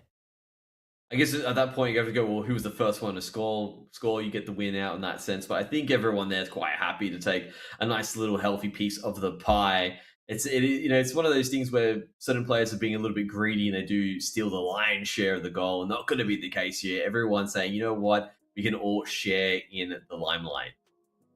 Yeah, they can share the spotlight for a little bit there. You know, they can take it slow, take it easy. Everyone's going to get an opportunity sooner or later. Just got to wait for their time to shine. It might not be today. It might not be tomorrow. It might be in 20-minute OT. But what it is right now is time to get down to business. The kickoff begins. Yeah, another one on through. It's going to go the way of Deacon as they jump over. No real advantage for it in the end. Everyone obviously setting up. I think that's something I'd like to see a little bit more from the university leagues as well. They're definitely in a position when it comes to that skill level and that coordination to give us a few better kickoff meta strategies as well. I mean, we've seen again in the previous series demos right off the back as they both go for fakes and end up just knocking themselves into into oblivion. But I do want to see some interesting stuff come across. Good little fakes on that kickoff, forcing good plays, and obviously getting themselves quick goals off the back of that meta. Gonna be happy with that for now. Oh, speaking of, Deacon, just absolutely slice it in there. Very hasty to it. We'll be able to cut it in the end. So, well done. You can see Bluey wasn't expecting it, but reacted nonetheless. JJ did a good job to be in position and pass that ball back into the center. And just, again, reading the play, understanding where the ball needs to be, and just creating opportunities for the team. Yeah, more opportunities to come here. Excited for what's going to be around the bend. Ooh, another opportunity could have been theirs, but it's Monash to strike back in a big way. Not going to be able to have the shot on target, but at least they have a bit of moment to regroup. Well, ball's up in the air, nice and high. Lenny's going to slow it down, happy to take it on through. Gets the beat onto JJ as well, has to get side, but they make the read and push the ball into a clear. They're also following up as well. Looking for a center play as well, gets the beat onto Do, but they get enough work done. Force the ball to pinch away in a nice, safe fashion. Be happy as can be here. Take it slow, take it easy. See what they can do with this. Oh, what a shot! That was a dirty angle. Really good stuff as well from JJ for this setup here. And Syph just understanding where it needed to be. Look at that dunk. Just gets it on through. Oh, that was a beautiful shot. Even the players are saying it. Yeah, that was nasty, man. My goodness. We're now going to be locking it in for more. Lenny going to take flight into this one. Slow and steady onto it, dude. Just take it easy here. Deacon good on the defense, and the ball going to be pushed out, but not too far away. They're still going to work for this. Yeah, Syph now has plenty of boost there. Will exhaust most of it. Gets on through the fake at the very end. Human left on the top side, unable to get the save, and that is going to be 3-0 for Deacon. Look at that last little play there. Just comes on through and beats out against Human, who thought maybe there was a bit more boost there. I think Syph just made lemonade out of the lemons that they had left and able to get that nice little finish. Yeah. A chill time at the lemonade stand there, and we'll be seeing if they can find more ahead here. Take it slow and steady. Hits to relegate it to center field there. Good physicality from Bluey as well, I gotta say. You're gonna like it when that happens. Sometimes you make that stop and you just end up being demoed out, but gets the bump as well. Disrupts the defense from Monash, who need to recover now. To be honest, probably opened this up as well. They were just out of that little bit of position, and Noodles gets that finish as well. You can see they're trying to recover. Members are trying to pick up boost. It was Lenny that was knocked away, so they were the ones that were knocked out of their initial rotations, and in the end, now it's going to be 4-0 for Deacon, and they are beginning to run away, not only with this game, but also the series. Yeah, looking to see if they can run a rampage on this one and engage accordingly. Human, it's the B. No boost, no problem, yeah. Goes on through Bluey, gets a nice little touch onto it, follows on through as well. Again, that's beautiful physicality, and he unable to jump on it. That was very nice there as well, just shutting down plays when they get an opportunity for it. But Monash still might have a chance here as well. Not quite the touch they wanted, and now Deacon are on the attack. On the attack and ready to strike back here. See if they can find their mark on this one. Monash good to push it upfield, but aren't yielding the result they're after. Center field for this. Still not too much pace behind the ball there, so could still be an opportunity for Monash here. Big commitment from Deacon and leaves it open season for Lenny. No boost though. It's going to be an issue. Yeah, it is a fickle thing to boost. Sometimes your teammates steal it, sometimes the opponent just suffocating you out of it. Oh, what a shot from Scythe! Oh, things going from bad to worse here for Monash as well. Bluey, no boost there, but Scythe again. Look at that little play as well. Good, excellent control to get the angle. That is something I personally would love for them. Yeah, it's going to be a never-ending learning experience, isn't it? That's playing Rocket League, and that's life. And we are going to be seeing these players trying their best to get out of strife here. What's going on down? A bit dangerous here now, finally, for Deacon. Doob tries to get there. It's just going to go overhead. Noodles gets the clear, but Human goes for another strike. And the defense from Deacon, it holds once again. Yeah, hold on to it as much as they can here. Hits over the top, though. Doob creates an opening. Human ready to pick it up and might get it. No, not today. A little too quick. Deacon will defend valiantly. Ball's back on the air again. Lenny tries to go for a shot. It's going to come back through to the sidewall. Now Noodles setting up there. Sends it across to Bluey. Doesn't quite get the touch. Almost, though, is enough to get a shot for JJ. You can see again that little bit where it was a missed touch, just throwing off Monash. But still no goal for the time being, but I don't think they need it with 30 seconds on the clock. Yeah, not going to need it this time around. Maybe in a second, though. Not much time remaining on this one. Ooh, that could have been the opportunity for Monash there, yeah. Almost. So close, but so far. Here we go there. Another dangerous position. As I say that, it's not towards the safety of the corner. Ball's going back into it. We're in the dying seconds now. Scythe perhaps wants to get one more if possible. That's up for Bluey, and they do get it in the dying seconds. 6-0. That's quite the scoreline. Yeah, very impressive result is going to be locked down for Deacon here. So, a convincing lead in their favour, and they are looking to speed their way over towards a game 3 in a moment's time here. Monash doing the best they can to stop them in their tracks, but it's all going to be over and out now. The seconds now down to 0, and game 2 locked in for Deacon. Yeah, and there needs to be a drastic change here from Monash if they're going to have any hope of coming back in this series. Deacon just have an absolute stranglehold at the moment. They understand what Monash are trying to do and just beating them every single time. Yeah, they just find them at every turn, don't they? And earn themselves some solid outcomes time and time again into this one. So, going to be happy with that, and you're going to see what else they are going to be able to do going forward. As they've got plans in motion, but Monash just need to give a little more oomph coming in into the future here. So, keen to see, what else they're going to be able to bring. You know, I think that there's a lot to reflect upon and think about coming forward into what could be the last game here. And I'm hopeful that Monash can have a resurgence here. Yeah, just shows the resilience. I mean, teams tonight have had that as well. It looked like they were a bit down and out, and they were able to get themselves a second win. So I am hoping that Monash has that capability as well. Perhaps get a little bit of blood on Deacon's hands if possible. But we're back into the kickoff, back into the game. Let's see if Monash can come up with the goods, or if Deacon will run away with the series. Yeah, let's see who is going to be able to step up to the point this time around. So it's a Scythe. good play off their teammate. Locks in the first goal. What a way to kick off. Punching their way in. Yeah, this player is the Grim Reaper of goals at the moment. They were shooting a storm in the last game, and they are definitely looking for a repeat performance this time around. Yeah, looking to hit the repeat onto this one and see if they can collect more where that came from. Take it easy here. Louis overhead. That dupe's going to be there. Okay. I was looking like, not again. So quick. So like quick this, off that. right? I mean, it was two players initially beat immediately, but Dupe holding the line. Good spacing there from Monash. They understand that they need to hold their formations and keep that in play. All going overhead as well. And this is what happens when they hold the formation. Looks so strong in the defense as well, but Deacon is so good at just picking it apart. Yeah, picking it apart piece by piece here, aren't they? We're in space.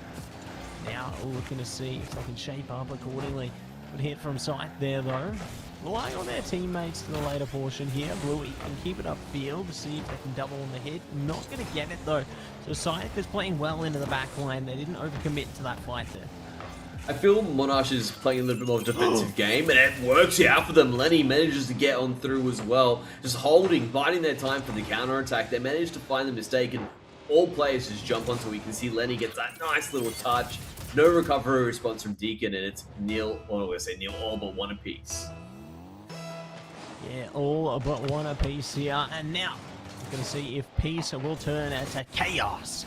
Coming forward into this one, Lenny. Need to try and play around it though. Give Scythe a bit of space. Human wanting the same. They're just overwhelming the whole team here. But Lenny will be able to bring it back alongside their team. And Steve's ahead for a lead! And this is what I'm talking about. They're playing that defensive game, then just striking back on the counters. The two members commit directly afterwards when they feel that there's a little bit of weakness in the defensive line there. Perhaps a little bit of a break. And Monash are up for the first time in a game this series. Yeah, up in a big way here. That's exactly what kind of display you want to see from this team here. They want to have that resurgence, you know. They're walking on a tightrope, so to speak. They are now managing to maneuver it with confidence. I was asking for a drastic change, and to be honest, it ended up just being a small one. You know what? Bring those two players back. Wait for the mistakes. We do have a decent defense. We can make that one work. And now they've managed to net themselves a bit of a lead. You can see they're coming through again. This momentum just keeps riding for Monash, and Duke puts another one away. Yeah, just popping the shots over and over again here. You love it to see it if you're a Monash fan. They've managed to save the best for now. And let's see if Deacon can match them heading into the next kickoff here. Oh my goodness. And the ball will at least slip through. I thought that could have been a kickoff goal, but no, not today. Well, it doesn't really matter because it sets up a beautiful amount here in terms of tempo for Monash. You can just see there they were able to jump through, steal a lot of boost away from Deacon. They were just sitting back on the recovery, unable to get what they needed to, and that's almost an open net if I had to say it. 4-1 for Monash, and what a turnaround. Yeah, huge change of pace onto this one. And I'm keen to see if there's going to be more where that came from. They do take it slow. JJ at the ready here. Bluey and Co wanting the same. JJ takes aim at it. Bluey ready to reach for the Scott. Oh my goodness. Still going to be able to supply the defense there. Good stuff from Doob, but that was getting a bit too uncomfortable. Yeah, you can see them just continue to keep the pressure up now. Finally, Deacon get to jump on themselves. And this is where, again, you know, I really need Deacon to probably perhaps make their own adjustments as well. They're realizing, okay, bringing a lot of members up to the attack. It's been working until now, but defense has just been ramped up to another level here from Monash. And now they're just able to find counterattack after counterattack. I feel they just need to perhaps slow down the speed of their aggression, bring another member back towards that center. Good control. They managed to find it there. JJ Noodles puts that one away. Love to see the replay on this as well. That's actually a nice little touchback from Bluey. I think that redirect, that bring it backwards, just threw Monash off. That was enough for them to get something back. 2 minutes and 14 seconds, 2 goals to get it. He can definitely have a chance. Yeah, I think there's still a distinct possibility here, and now that they've managed to get a goal on the board again, this is kind of like their own restoration period here. See if they can continue to cultivate it though. Bluey ready from afar here, waiting for a big hit. They get one of their own, zone it in. Big hit! It's a third for Deacon! Yeah, we're saying it was dangerous and ended up being lethal. You can see Human just not the best touch. Bluey comes in and says, I can get a nice little hit and Noodles for the finish. And this is what happens when you slow things down too much. front of the net. Deacon have been so good at getting the clears when this happens. Monash let it happen in the end there, and now only 1 goal separates them from the lead. Yeah, only 1 goal between them here. Will they be able to steer it into action? They are going to be taking it slow. Hit back to Scythe here, playing up top. JJ ready to pick it up as well. Managing their boost decently. I don't know how they managed to hold on to that. That was really good. Like, that could have, if that was a goal, that would have been such a strong one. It does so much work. You can see now they've just managed to completely wreck the defensive line. But this is also when Monash are the most strongest. If they do manage to hold after the attacks, they manage to capitalize afterwards. Oh, Deacon, they were putting on a nice display, but Monash showing us the defensive counterattack strategy still working. Yeah, working out an absolute treat there, so well done to them and theirs. They will be able to lock down a 2-goal lead for the moment. Minute 17 to go, and see if they will be able to shine ahead once again as Scythe looks to retreat back. A good hit over the top there. They're not even done yet, though. They're trying to get a pass off. Demo coming through. They have good control here. They are getting it for free. Well, we're now in the last minute here. It's do or die for Monash. Hold on through as I say that. Oh, what a way to come back to him. Is definitely doing it this moment in time. But they're still trying to find shots. It goes to south. Here we go, because this is surely going to be the finish. And Louis manages to get this across. 1 more goal to even up, bring it to overtime, and dash the dreams of Monash. Oh my goodness. Just so chaotic, that whole endeavor. Just when you think the ball's going in, it doesn't till it does. What a way to get things close again. 45 seconds in a 1-goal game here. And that could turn to 0 within moments if there's hits like this. Deacon already taking control up to Monash's side of the pitch here. I'd be worried if I were them. Oh, the bump as well. They're opening things up. Let's see if we can get it across. Monash just doing whatever they can. They're throwing everything at the kitchen sink, or at them and the kitchen sink, to also keep that defense alive. Now, finally, some control as they get it over. 20 seconds or less on the clock. All they need to do is just hold the line to bring the series towards a game 4. And Deacon, they want to end it. They want to shut it down here now. See if they can make it work. This is great control from Monash to just keep it on the side of Deacon. Yeah, keeping it on the side. Oh, no! Over the top there. Ball still in play. Bluey trying their best to hold on to it, and it gets dropped down. Monash not out of it yet. They lock in a game. We're going to game 4. That is some great stuff from Monash. Again, we asked them to change things up, change the strategy. That's exactly what they did, and they managed to get themselves a win on the board for the series. But that being said, you have to talk about the resilience and the ruthlessness of Deacon. Even though they were down at one point, 4-1, they managed to bring this back very close within a 1-goal deficit. And that's something we cannot neglect to look at. Yeah, we certainly shouldn't be neglecting that at all. You know, there's a lot that's coming in to the fold here, a lot that we have to focus on. Coming forward into the games on this one, and Monash bringing it back like that.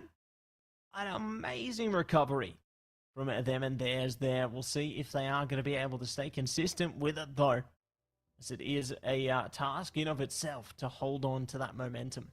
Yeah, it is a much needed momentum as well, because they were definitely in a bit of dire straits into the lead up of that game 3. That being said, yeah, they adjusted well, but the thing is that now we're looking at perhaps an adjustment here as well from Deacon. They said, all right, cool, that's the game you want to play. You want to be a bit more defensive. Perhaps they're going to look to stranglehold the midfield instead. That tends to be the way that you sort of counter that more defensive play, right? Where we're going to just control and then suffocate and boost, and slowly we can take it away from there. Let's see if they can make that adjustment. Monash, though, of course, right now, they seem to have a formula that works. So let's see if they hold that line and continue to ride that to the next game. Yeah, let's see if they can do it here. Bluey, good pop over the top, allows Scythe to pick it up and slice it in. A nice opening goal.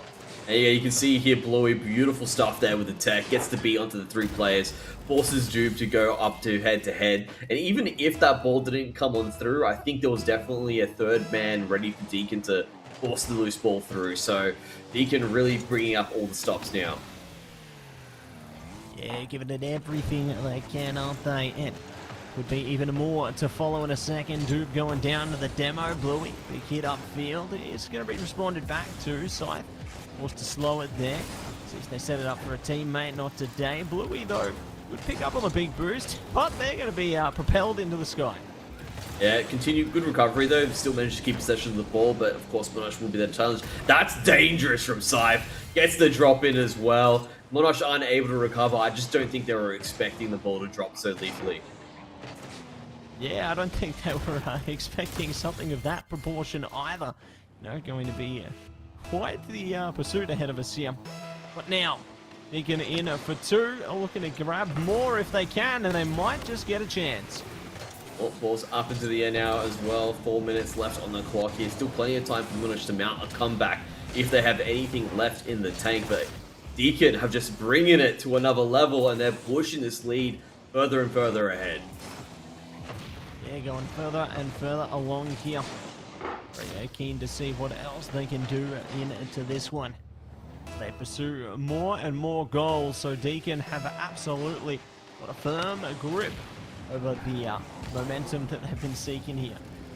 Human's got some control, but will be met by Bluey. Bluey pushes that one out. Lenny there to pick up the loose ball. You see Deacon just, pushing things around, getting control, getting that boost back. That's just so good now. I think they've even slowed down the play a little bit. That tempo shift is something Monash can't deal with. And it's just netted them so much more in return. Oh, Scythe just missing out ever so slightly. Monash getting away with murder. Now Lenny's trying to jump onto the counter attack, but you can see Deacon just have the plays back now. The formation seems to be dealing with what Monash have set up beforehand. And that's not the best touch there as well. Perhaps an opportunity for JJ as he flips overhead. There could be another one on the horizon here. So take it slow, take it easy. Now we can await things out. Bluey, aim high. Oh, pop down low. They don't even need a teammate to back it up. That was a rough one as well. Bluey, look at that one. Exactly knew where they needed to be. Oh, that's dirty. Oh my god. What a beautiful pitch onto the wall. They knew exactly how to make that one work. That is something I'd love to learn as well. Yeah, get in the lab. It's time to study up so you can hit that shot too. And we get to see if that is going to become a reality for our 1v1. Speaking of 1v1s though, we could see a goal for one. There it is. Oh, Deacon now, they've just completely shut this game out. They obviously weren't able to win game 3, so they're putting all the goals that they were willing to score into this one. There's still 2 minutes and 45 seconds. There's still more than half this game left. And at 5-0, things looking very rough for Monash. Yeah, looking rough as possible. Oh my goodness. That could have been a chance at recovery, but not quite yet. My word. Oh, that's a tragic one. I feel like the work was done and just didn't get the result.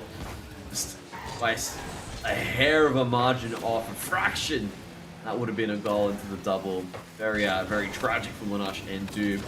Now, Deacon back on the attack. Perhaps they were saying, you know what, that was just a quick lapse in judgment. Won't happen again. Louis gets a nice little touch there, makes things difficult, but Monash reads it, gets it out. Here we go. Here we go. Dude missed it. Oh no, there's too many instances, right, where they just keep getting too close, but it just slips on the end. Oh, it's just like, again, it's just like a fraction hair error every single time. I mean, we've all done it. We've all gone to like, I hit the ball there, and the ball just goes, nah, I'm slipping past you. It's not going to be the case. You feel like you've got a little bit of butter on yourself, and it just slips right past. But dude, there finally gets one in. That's what we need to see from Monash. Perhaps they can do it another 4 more times without conceding another goal. That's a quick pass and finish as well. Yeah, what a way to start the recovery avenue here for Monash. Could be first of many around the corner, and let's see if they can manage more from here. As Lenny not going to be able to get a hit there. Side now taking the opportunity. Oh my goodness. Oh, that was a scalpel. Insane. That was a scalpel shot right there. Scythe basically being the doctor on a operating table, able to push it across the side and then find the double finish. love to see it. And more will be on the way here. Good stoppage though, just on that side of the pitch there. JJ looking to push up with Bluey. It will be forced back by Doob though. Good to try and shift gears. Lenny's ready for a pass too. Well, maybe not. Ready for a demo. Human gonna be able to lock it in, however. Monash back with a dash. Yeah, you can see there all the work was done by Doom. It was a fantastic save, but put things in a precarious position for Deacon, and Human was able to be the janitor and clean up that goal. Yeah, sweep it up, and now looking to see if they can lock it in. Double demos, and maybe it could be more where that came from. Human dropping it down. It's going to be on a center here. JJ playing a patient game. My God. Oh, that was a patient game, and it worked out almost. Very close there. That was one. If there was not ones, that JJ would have won that out just immediately. Of course, another member came on through and was able to block it in the end, but JJ really showing us that they do have that patience and discipline to make plays work. Yeah, discipline going to work out this time. About 30 seconds are certainly going to be present here. Both teams need to lock it down, lock it in. And Monash's hopes are dwindling by the moment here. Can they get at least one more? That's that can be asked as we say that, perhaps in the wrong direction. 7-2, not quite a Brazil, but damn near close enough. And Deacon, once again, just showing us that they do have the goods with the play there. Oh, it's a little bit of a...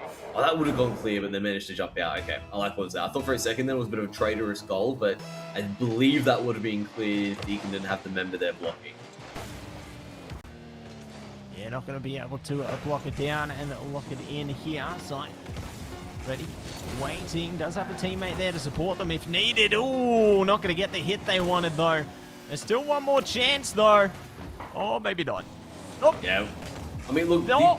these teams are very good at keeping it up, but that's just not going to be the case this time. They're going to make sure the ball hits the ground, and Deacon walk away with the win.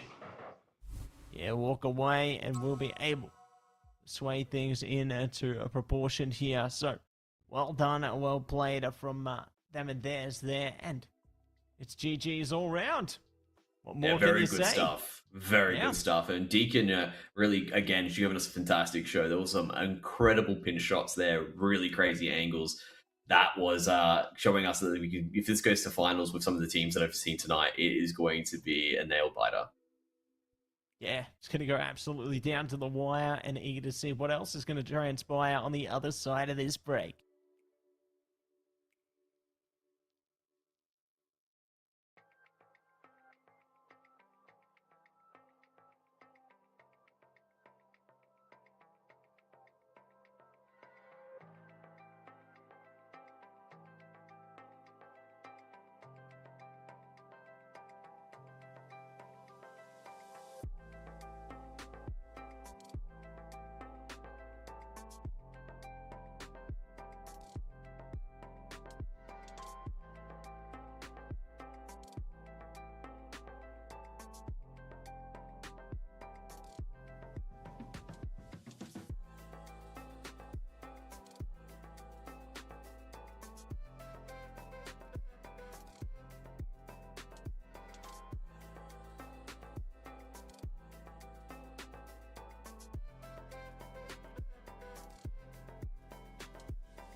Welcome back, everybody, to the AEL University Elite Series. It's Matsy and Mendrix coming at you with one last endeavor, one last series. It's the Monash Ballers taking on UQ.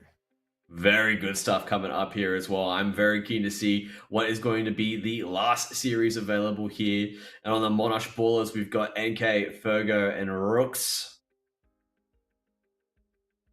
Yeah, they are going to be the ones on deck there for UQ. It's going to be Oe, Nitro, and Yupin. So, great to see the players locked in for both of these rosters here, and I'm very excited for what these teams are going to be able to bring into proportion here. You know, we've seen some pretty exciting and competitive games all day long. And I think this one's going to be absolutely no exception. Yeah, I'm very keen to see what they bring into it as well, especially just looking at Fergo as well. Seen some pretty amazing stuff there. I reckon there's going to be some beautiful plays across the board there. There's also some pretty decent looking rankings coming into us as well. I mean, there's some RLCS contenders. They've got some extra things coming into it. This is going to be a good match. And I'm pretty happy that we've got these two universities to crown out the night. Yeah, right on board with you there as well. I think that this is going to be a fitting way to close the pursuit here once we get to the tail end of it. So it's going to be exciting times ahead of us in due course. For now, though, take it slow, take it easy. But it ain't going to be breezy, not for either of these teams. No, it's going to be the battle of the ages. So get keen for this one. We are looking to get straight down to business right now into the kickoff. Yeah, jumping into the action. Let's see if there's going to be any interesting kickoff tech. Nothing crazy, but a few demos, though, for their trouble. Nitro tries to get on through. Fergo's going to stop that one in its tracks towards the center here. Good control from Nick, who takes very quick control, tries to jump it past Yupin. Will get it on through, but Nitro, waiting in the wings, will get the ball back into the sky there and also go for the counter. Go for the counter and see if they can pounce upon an opportunity here. Yupin. Ooh. Taking it easy. Ooh, not going to be able to breeze that past it for now. Oe, ready, focused as ever. Nitro the same. Taking aim at it. It's Fergo on top.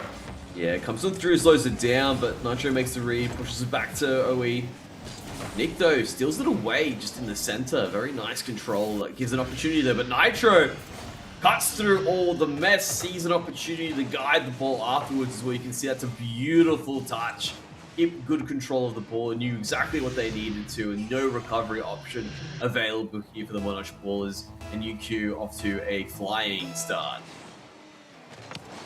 Yeah, off to a flying start and ready to try and rip their enemies apart. Will they succeed in that endeavor? Who knows? Only time will tell. But how going to be? Take it slow and steady as the race rages on. Coming on through, Nitro now gets control, can be met by Nick, but still, 50 seems to go the way of UQ. Ball's going back into the center, but it's got a decent amount of push back on through. That is a dangerous bounce, no one jumps on it. You can see Monash do get away with it for the time being now, back on the counter attack. Back online for the counter-attack here, ready to stack things up in a second. UQ are good to have the first and might be looking for more in a second. No, not today.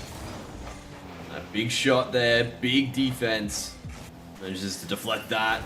Well, another opportunity will be deflected by Nick again. Ball's up high. Rooks are using all their boost, but just not being able to get the touch that they want. Seems to be in the center there. That's a nice little drop down as well. Yupin with a beautiful save. Now Nick's trying to make something happen. OY rises the challenge, keeps the ball towards the corner. Keeps it towards the corner there, ready to calm the storm and see if they can swarm ahead of this one. Be able to gather something more though, trying to get it straight down the center, not today. Just taking aim at demo after demo. The defense holds firm onto this and they are able to break free. Yeah, not getting shaken by the demos, being able to recover time and time again. Good stuff coming across from UQ to keep that one in play. Keep it to hold on to their lead, but I'm really liking how the ballers haven't let that first quick goal get to them. They're also producing some pretty good stuff. You see that jump across there. Yupin unable to get the touch they need to push that across, and ball will get clear as going back towards the center. And Yupin once again just keeps on being that wall here for UQ, keeping it in a safe position. Safe, but not sound for now.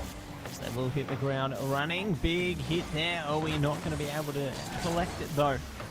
Yupin waiting patiently for what could come from this. And Nitro wanting the same, taking aim at it now. Does get overwhelmed, but the ball's back online for them. They're trying to go for these setups, but someone is always ready at the back. Well, in the end, Oi gets the beat as well. Looks to set up there. Doesn't get that second touch they need. Nick will push this across. Is now going to try and make a counter-attack here for the ballers.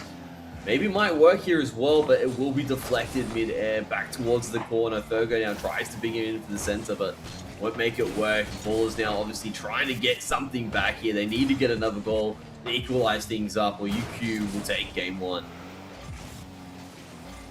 You need something desperately. You know, time is only dwindling at this stage of the game here. So, very keen and curious to see how they will be able to react to this one, as they will lock in a second. UQ getting it done all over again, and now further solidifying their lead. Yeah, you could see at that moment in time, you could get Nyx getting the actual beat onto Nitro, but immediately afterwards, when the ball gets pushed back, Nitro just ends up being in a good position after their unfortunate beat beforehand. So, bit of a blessing in disguise for UQ as they continue to shore up their lead and also push towards a successful game one. Pushing towards success, and all that's between them and locking it in right now is time. See if they are going to be on a right time, right on cue here. Nitro tries to break through. Monash stuck on the other side of it. Nitro. Defense. It's a close one, isn't it? Yeah, I thought he was going to curve around quickly there and just get a nice little shot, but didn't end up being the case. But still, nonetheless, we're looking at it here. 2-0, 20 seconds on the clock. UQ in a fantastic position to take this game away, and as the seconds continue to dwindle down, as you said before, looking more and more like a UQ game one. Yeah, more and more possible, but speak too soon. Roxy does manage to get a one over. 7 seconds to go here. It's not entirely over yet. There's still a slight possibility onto this one. 7 seconds and a dream between the Monash Ballers. That was a nice quick one too to keep their hopes alive. UQ though, you can see that ends up being a successful kickoff for them if I've ever seen one. And they have to make this ball in the air count now. Ooh, still online. Still unforgiving. Ball still up top. Virgo just holding on for dear life here. Nick wanting the same. Falling back. Oh, no. It's over and out. Unlucky for a Monash there, but UQ will get the victory in their hands. And if you look at this, you go, okay, Nick, you didn't have to let that goal go through. That was the only way to keep the ball alive. You can see he was trying to curve it. Otherwise, there's other ways he could have saved the ball that would have guaranteed that it would have dropped down. So you had to go for that bit more of a ridiculous play. But either way, when you look at it, UQ, though, had that game by rights. Monash Ballers definitely have the goods to perhaps mount a comeback or perhaps a decent competitive edge here. So I don't want to count them out just yet. Yeah, don't want to count them out just yet. You know, it's obviously game one. Could be the warm-up game. Could be anything. But I'm excited to see some of that flair, some of that energy coming through into this next one. You know, I think it's going to be a lot of fun ahead of us, Mendrix. And this is just the beginning. Yeah, we've still got plenty of the series left to go. It's only one game that has been down and out. So I can't say that the Ballers are out of here just yet. But UQ obviously will be feeling a bit pretty there. Obviously taking one step up that ladder towards what will be the win here. They still need to do 2 more repeat performances to take this one away. But I think the Ballers do have the ability to ramp it up a little bit. And being down that one game just makes them more hungry. Yeah, makes them all the more eager here. Eager to see if they can take aim at this one nice and quickly. Oh, as we will be in a 2 perspective on this one. And looking to tidy things up, if we get down to business here. Yeah, I think there was a bit of a DC coming across there, but all good nonetheless. We'll get everything up and going once again, just to even things out, keep it fair. Look, I'm looking what the Monash ballers can do here to sort of like turn things around. I don't think it's like going to be a change that was, beforehand by, before V3 sort of had that big strategy change, which really, helped out in the end of the game. I don't think that's going to work this time around. I think the positioning and the general spacing coming across from UQ just seemed to be a little bit too strong. So it needs to be something a little bit more subtle.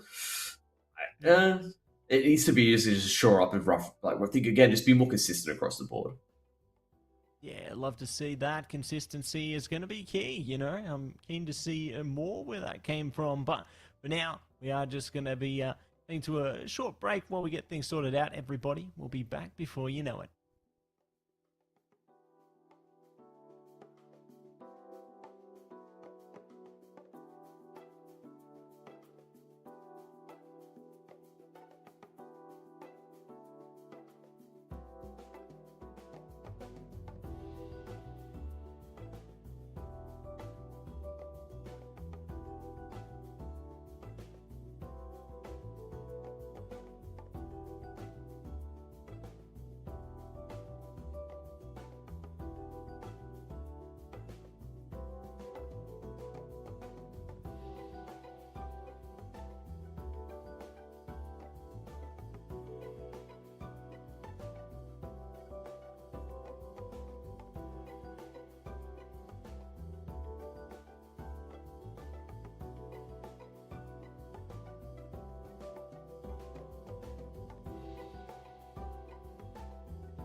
Welcome back, and thank you so much for your patience, everybody. We are going to be getting right back into action momentarily here as our players are sorting things out. They've managed to get some gas back in the tank there. They had a bit of engine stalling, but I think now we've managed to grease things up, get a bit of oil. How many more puns you got? How many more motor puns do you have? I think everything's going to be okay, I think we're going to be good as well. I think we're jumping back into the action. We're going to start from the beginning, keep it as fair as possible, and back into the mix. See, perhaps a bit of a pit stop, nonetheless, right? Hey, Yeah. a few more Going puns. for a bit of a service there. I think that the Hey. most important part was Oof. changing the Oh. wiper fluid, but for now, they're going to keep a fluid motion into their gameplay. Well, a little bit of a catch there as well, a bit of a dangerous dance in the goal line, but no goals will be coming through just yet. Let's see if Monash Balls will be able to bring something back with it here. If UQ will continue to hold their lead. Fergo, that's a good shot. As I say that, OY gets back in time, keeps it clear. Nonetheless, we keep the 0-0 goal line. Yeah, keep the 0-0 goal line. Going to have to check those brake pads there and see if they can hold them in place here as they reposition themselves forward. Good a push there. Not going to be able to overwhelm both defenders, but it's a great start. Getting a bit physical. I do like that play as well, a bit of physicality while controlling the ball. It's very tough to have both of those going for you at the same time, but Nick made it look easy.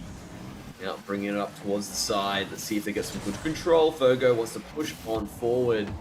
Wants to get it through towards the side. Nitro takes it up high.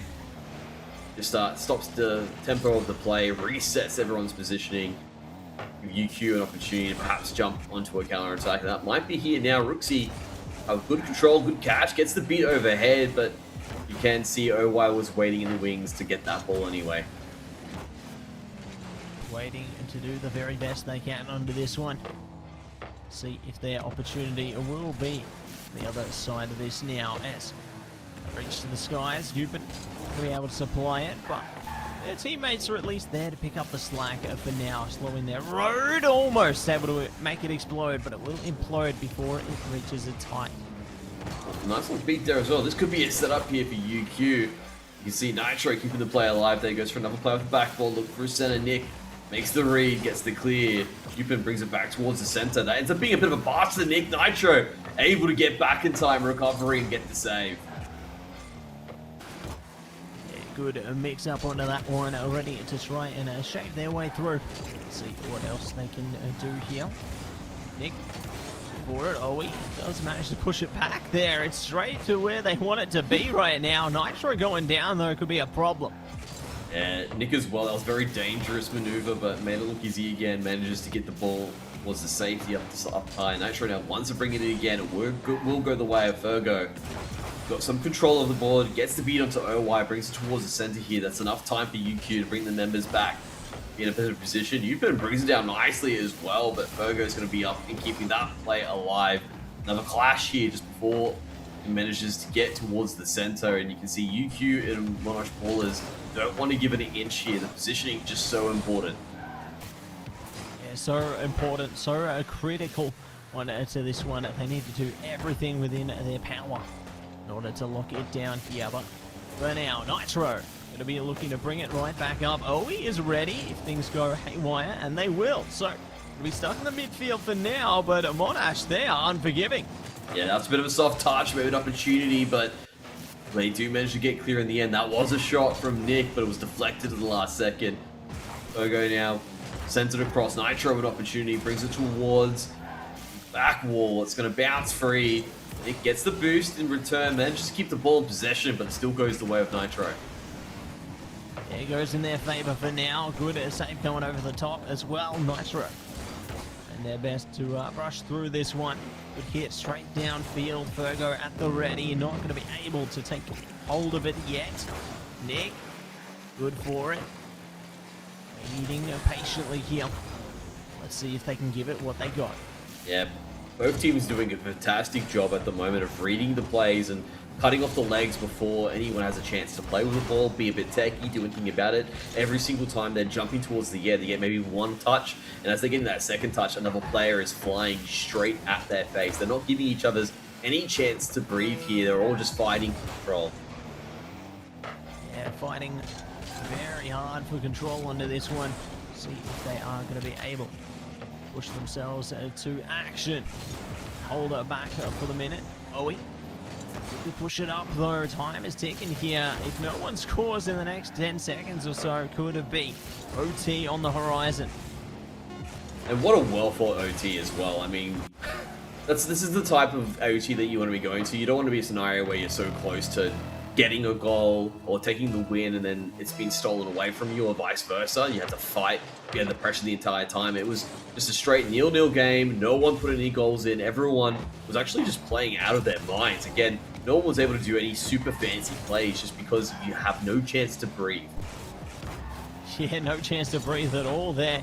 There'll be some absolute cookie cutter shots that are coming through as well. So certainly very close on this one. OE are not getting the hit that they needed there. Will be forced to take it a bit slower for the rest of this one. Speaking of European, so close, yet so far. There's not an opportunity. It is slowed down. Yeah, that was a great save as well. And again, just all these players just being in the right position, holding the defensive lines, keep the far post or the close post in position. And they just know what positions they need to be in. Again, they're using really good spacing, keep information, rotating appropriately. No one's being greedy with the ball. You're just waiting for that one lapse in judgment from one of these members, and that's going to be what cracks the game open and cancels this overtime. But we're at 1 minute plus. That's 6 minutes with no goals at all in this game. And more to come. We'll see if it is going to play out in that direction, though. As they take it slow, take it easy. Nitro. Good hit over the top there. Trying their best to drop it down. Is going to be the demo from Roxy, though. So, start from them. OE keeping it upfield. A big pick up on the big boost there. Nitro. Let's take it in to the fire. Not going to be able to pass it off, though. OE ready to adapt if they do get a bit of traction here. You see they're already wrapping around the back. You can see just going for a bit of a center there. Nitro with plenty of boost is going to be the one that tries to go for a quick play, a quick redirect off the back of the corner, but that's not going to be read once again by the Monash ballers who'll keep the ball in play. You can just see here this nice ebb and flow between two teams that just continues to hold. I mean, like I said, like you can see them jumping into it immediately. There's already someone in the air for the challenge. It's great. This is the one time I haven't seen a challenge with the ball up in the air and someone following through afterwards. It's really been such an incredible game. Yeah, more incredibleness is going to be here on the way too. As we get the hit over the top there, Nick. Going to be demoed out, but at least they try and defend valiantly here. Virgo, pass up to Roxy. They're slowly trying to slot it in. Eupen has the prime opportunity to push it straight up. This is good for UQ here. Yeah, we're looking for an opportunity now. They do manage to. I'm just looking at the boost. UQ have a lot of boost on the side. They've actually Monash has a little bit more. You can see now they're going to jump into a Virgo using a lot to get back and make some move through. Roxy gets it set up here once again. Ball's going to be missed. They didn't expect it to have such a wicked curve as it was coming through towards the center.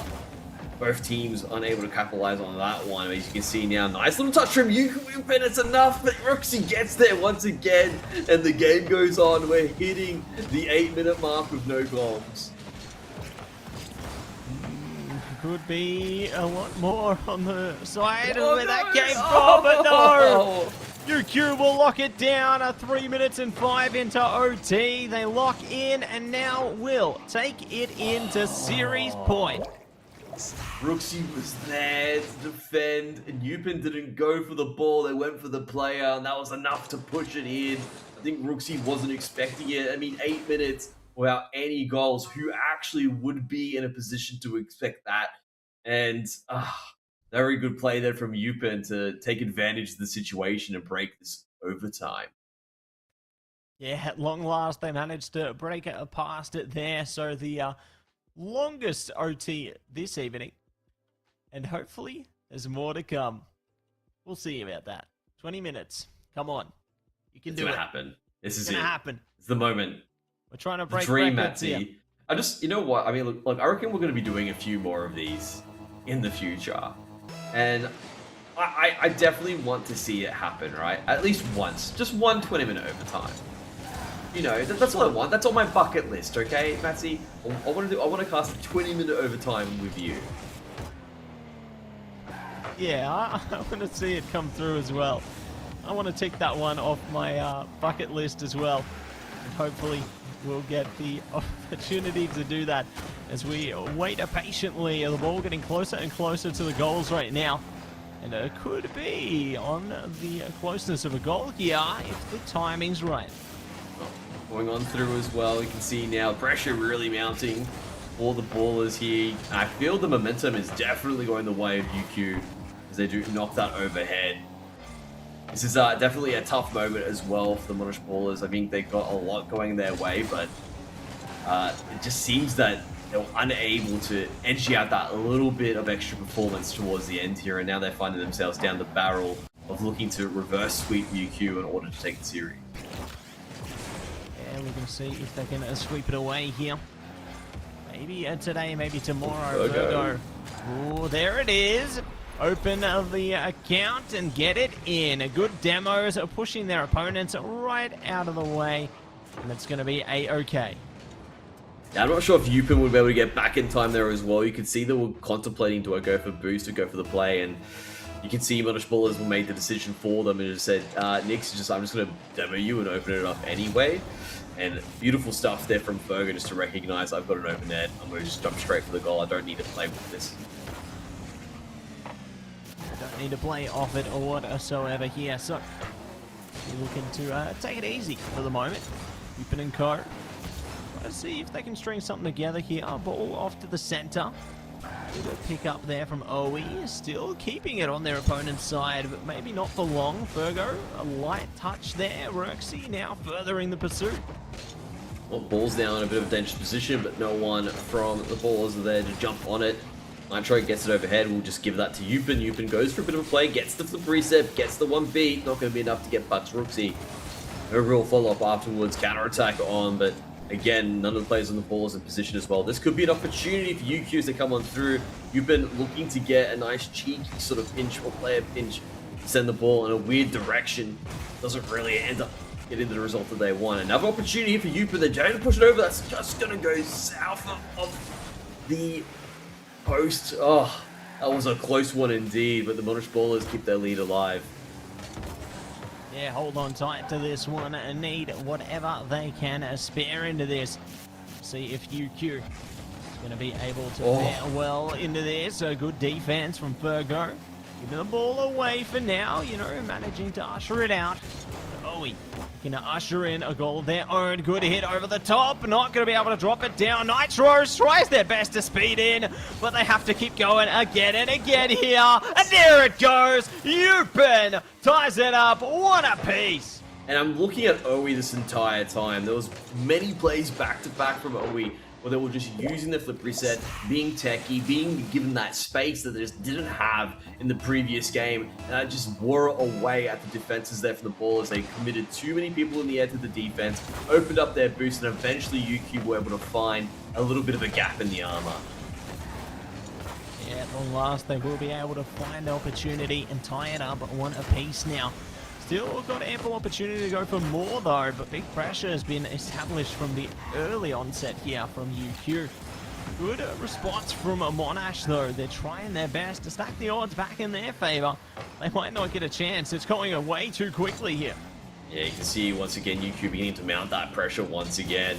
Looking at the boost there, UQ have a slight edge. This could end up avalanching towards their favor once again. They're just doing such a good job now of keeping Monash contained within their own half and unable to get out. Finally, Nick gets a flick overhead, gets another beat, but really there's going to be no one else to jump onto that as well, and two members from UQ are waiting in the wings to jump on that as well. It gets a pass over to Nitro. This is a nice looking setup here. Nick in a beautiful position, rises to the occasion with the read and defends that. Yeah, good to stay on top of the situation. Speaking of, what a quick reaction from Nick there. That could have gone real bad. Yeah, Nick's been doing a fantastic job just keeping the ball out of the goal here. Yeah, one's gone through, but you really have to take into account the amount of saves that they put through and the work that's happened this game. 45 seconds left on the clock. Looking like maybe it might be another overtime, but UQ are still being relentless in the attacks. Yeah, ruthless aggression coming on to this one. Not giving up, not giving in. Epic save again here. 30 seconds now. We could be going to our favorite place again if this keeps up. Oh, I can't wait for it. This is going to be good as well. The pressure as well as just going to be the case. It's match point here for UQ. That's a nice Oh. shot, just keeps it clear. Fogo gets back, he saves it again. Yupin, you monster. What a way to recover. This opens things up once again. Roxy gets back. UQ were looking lethal on that counter attack. Fogo might have an opportunity. 5 seconds left from the clock. Roxy redirects it on through Nitro now. That's a nice shot that gets the pass to Yupin, but he ends up missing oh so much. And we're in overtime. That we are OT time, primed up and good to go. Let's see which way the rivers are going to flow here. Yupin tries their best to deliver more from it. Ooh, good save all over again. Virgo over the top there. Owie going to be locked into it here. Nick trying to work alongside their team, but no one is getting the prime angle here. Well, Fogo goes for another strong angle there. Ball's going to be deflected back towards Nick. Once again, Fogo playing disruption, tries to get the bumps. It causes some chaos, but the ball hasn't gone in just yet. That's a very dangerous shot. It's still not going to be enough. UQ are holding the line here. Now what a turn of the tables. Monash are being over the top here on the attack. The aggression of bumping, they still can't get it in. Yeah, still can't lock it down just yet. See if that's going to change though. Nick, almost good for the setup. I like the clearance there, but this is getting so dicey. Okay, I think a bit of a respite here for UQ. That never mind that Nick keeps it in. Okay, OY gets it out once again. Oh, they just want to keep the ball here. They want to give UQ no chance to breathe. Nick coming in once again for the attack, goes for the center, gets the beat onto one. There's only one member in goal right now. Roxy tries to get towards the center, looking to get in. Nitro just wants to keep it safe in the corner. Oh, they're just keeping so much pressure on. This might go the way of the ball if they keep this up. Oh, it could be an opportunity, but no! The ball will break out. Back to midfield here. Nick trying to yield the result. Owie tries desperately to clear it out. It's a little too slow. Roxy has control for now. Would be their time. Owie, good to prime it up. Roxy now, once again, it's just this ebb and flow, so back and forth onto the Endeavor here. I don't know who's going to take this one. They might be looking to break their record from that last game. Well, I'll tell you one thing, they're definitely breaking their records for shots deflected at this moment in time. UQ, again, have just been keeping up a monster defense, but the attack has just been just as monstrous as well. Roxy tries to bring it back towards the center here as well. Fogo's got no boost, ends up being demoed for the trouble. That is very close! That ends up being a bit of a such something. Oh, it wasn't a matter of if, but when it finally happened. That ends up being an own goal, but it was a forced error. You can see Yuki was trying to get through. OY takes it across. That is the Monash Ballers taking the first game of the series. Oh my goodness. So competitive, so close into this Endeavor. Just when you think UQ, we're going to be able to lock it down. No, Monash Ballers come back with a fiery rage, and we'll be able to re-engage into this series. Incredible work from the Monash Ballers there. They're on the board, and they are back in a big way. This is Rocket League. What a fiery game coming across. There has been so much in the series so far, and I can't believe there's still more for them to deliver. It'll be very interesting to see how UQ bounce back from that. That is definitely a devastating way to lose, just off an own goal after defending so valiantly for so long. But the Monash Ballers, they've definitely found their second win. Oh yeah, they have. They're back in business in a big way here, and let's see how things go down to play right now as we jump into action. Kickoff underway. Roxy trying their best to sway things into proportion. They are going to be met in the skies, though.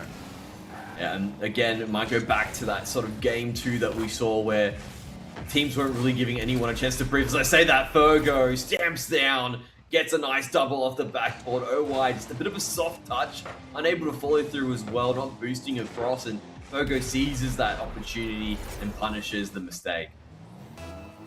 Yeah, swift punishment being delivered there, swift judgment. Now looking to see if they can find the execute onto this. Owie in the sky, trying to fly high, might be able to get the setup there. That could have been great. Unable to find it, pressure still mounting. Fogo tries to get through. Roxy, a nice little redirect as well, brings it towards the end. That was a dangerous shot, but you can see OY is in position. Makes the read. An opportunity here, no one's in goal just yet. He ends up using a flip reset to sort of redirect, but it was a little bit too choreographed. ball continues to remain in play. Oh my Remaining up god. top. Oh my goodness.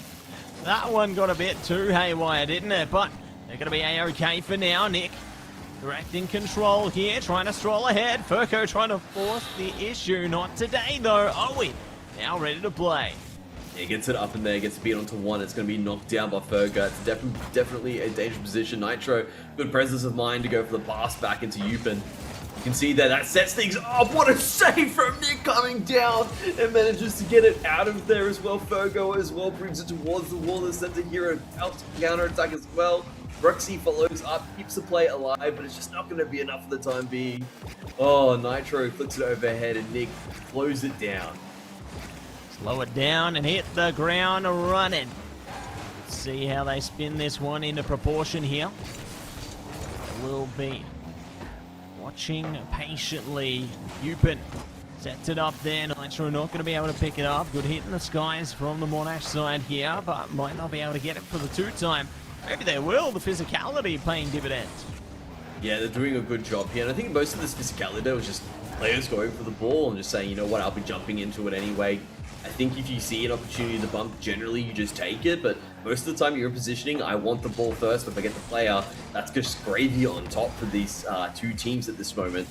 Continuing with the play now, you can see it's going to be OY in the end. Roxy's going to be able to meet it. That's still a bit of a dangerous play. Nix is able to redirect it, make it a bit more safe.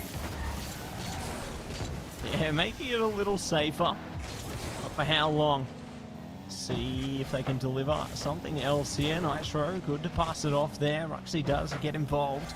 Now Yupin trying to do more before things devolve here. There's an opening, an opportunity. They will commit in a big way there. No one able to capitalize. Yeah, that was definitely a bit of a dicey moment there for the ballers. Perhaps not expecting the ball to be touched so gently when it hit the wall and slotted on in. That's a nice little shot there, but Nitro will be able to get back in time, control it nicely, get it out, get some boost, beats a player. Might be able to open up an opportunity here. Ballers are looking to recover. That's a good demo as well. Nitro setting up, tries to get through, lets it drop, but Nick reads that and does get the save. He gets the save through and see if they can shave through some time onto this one. Nitro hit up top there, but it's going to be a prop straight out. Yupin, a good reaction though.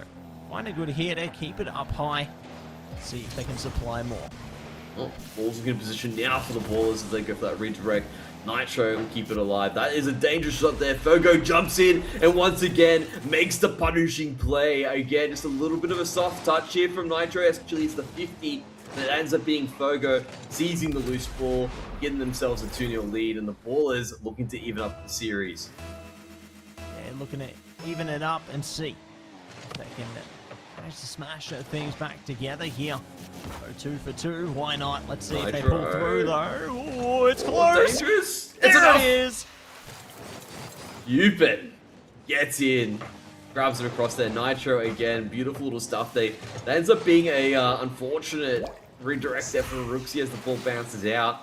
But this is what happens, right? If you do have the players in position, you jump into it, and now we're at a point where maybe UQ can make a comeback. 1 minute left on the clock.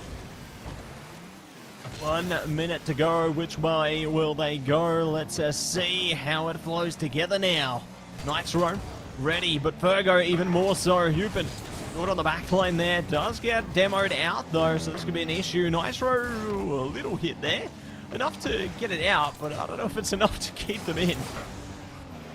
Well, just continue to make that play as well. I'm looking at the boost here as well. Yuki's got a pretty healthy amount. Nick needs to get some, does even those things out as well. As you can see, they're just jumping around now and refueling for the time being.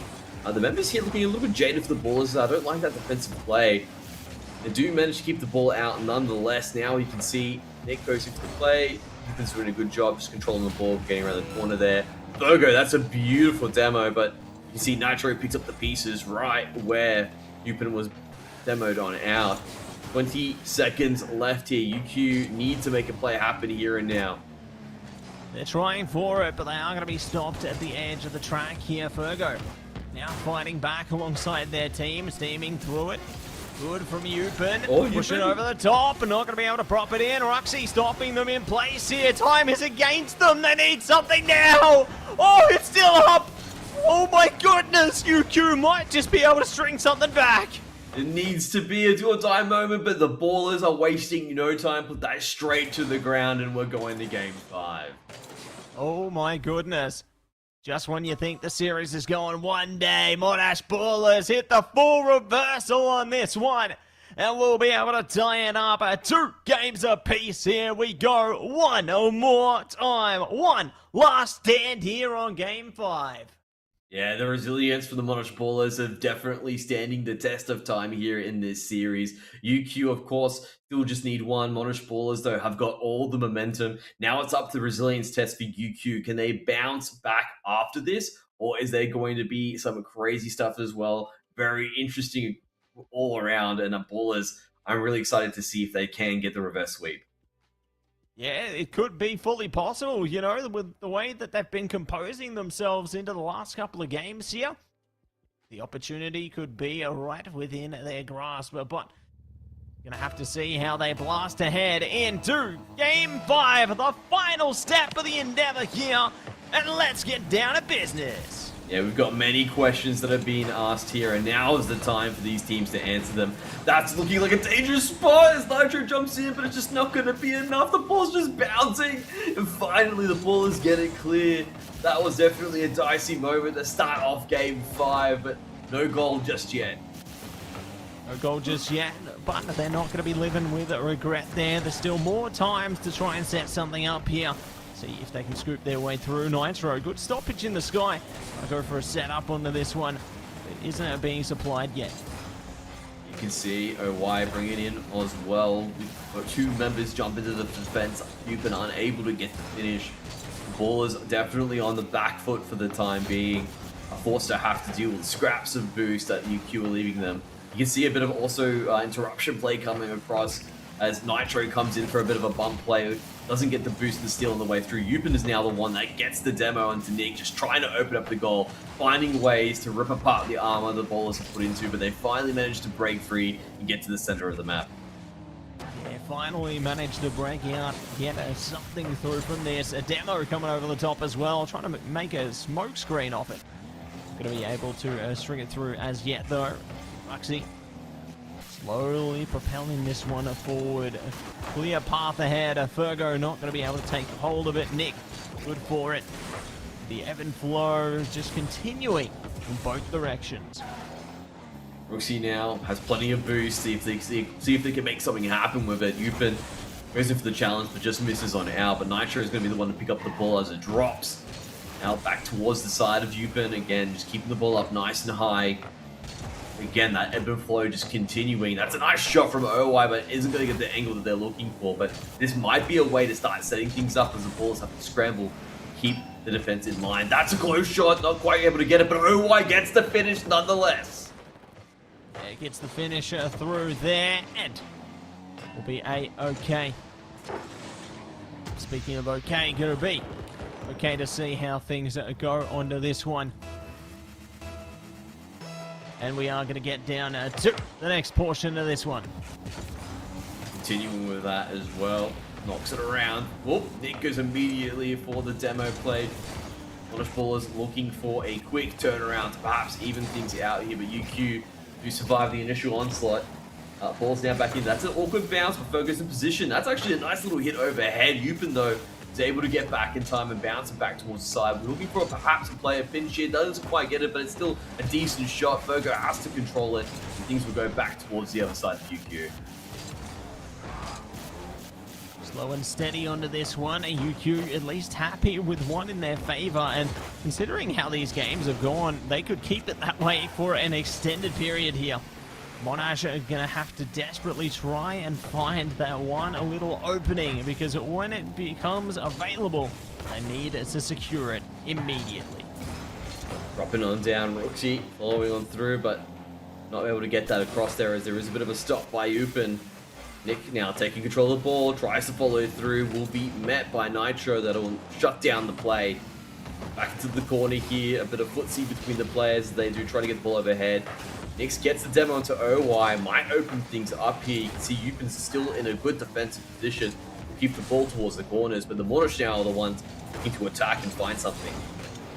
Yeah, looking to see if they can open up an opportunity. A minute and a half left on this one as well.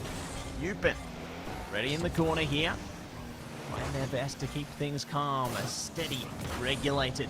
Nitro, big hit over the top there. Good fake out in the side, and it will be UQ locking in a second there.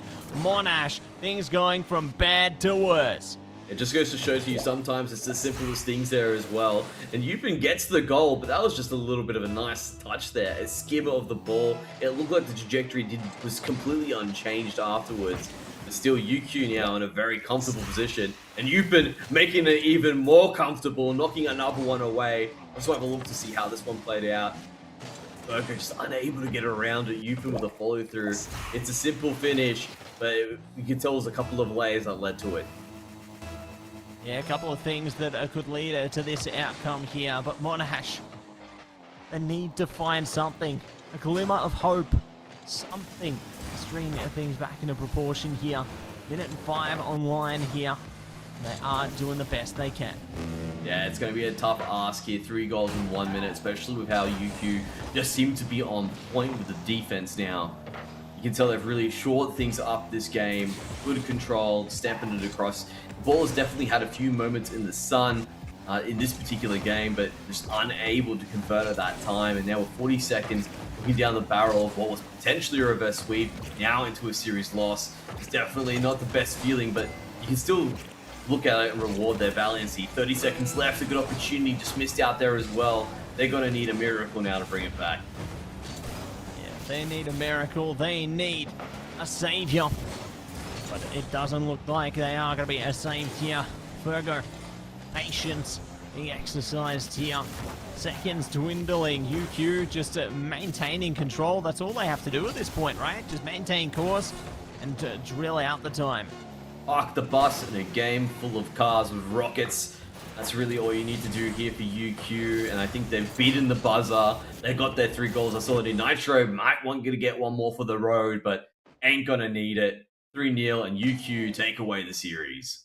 Yeah, the wheels on the bus stopped going round and round there, and it will be the game and the series grounded by UQ. So Monash Ballers getting so close to a potential reversal there, but at the end of the day, UQ managed to break it back in and will be able to claim the series. And if I'm not mistaken, I think that might be their first victory for the season.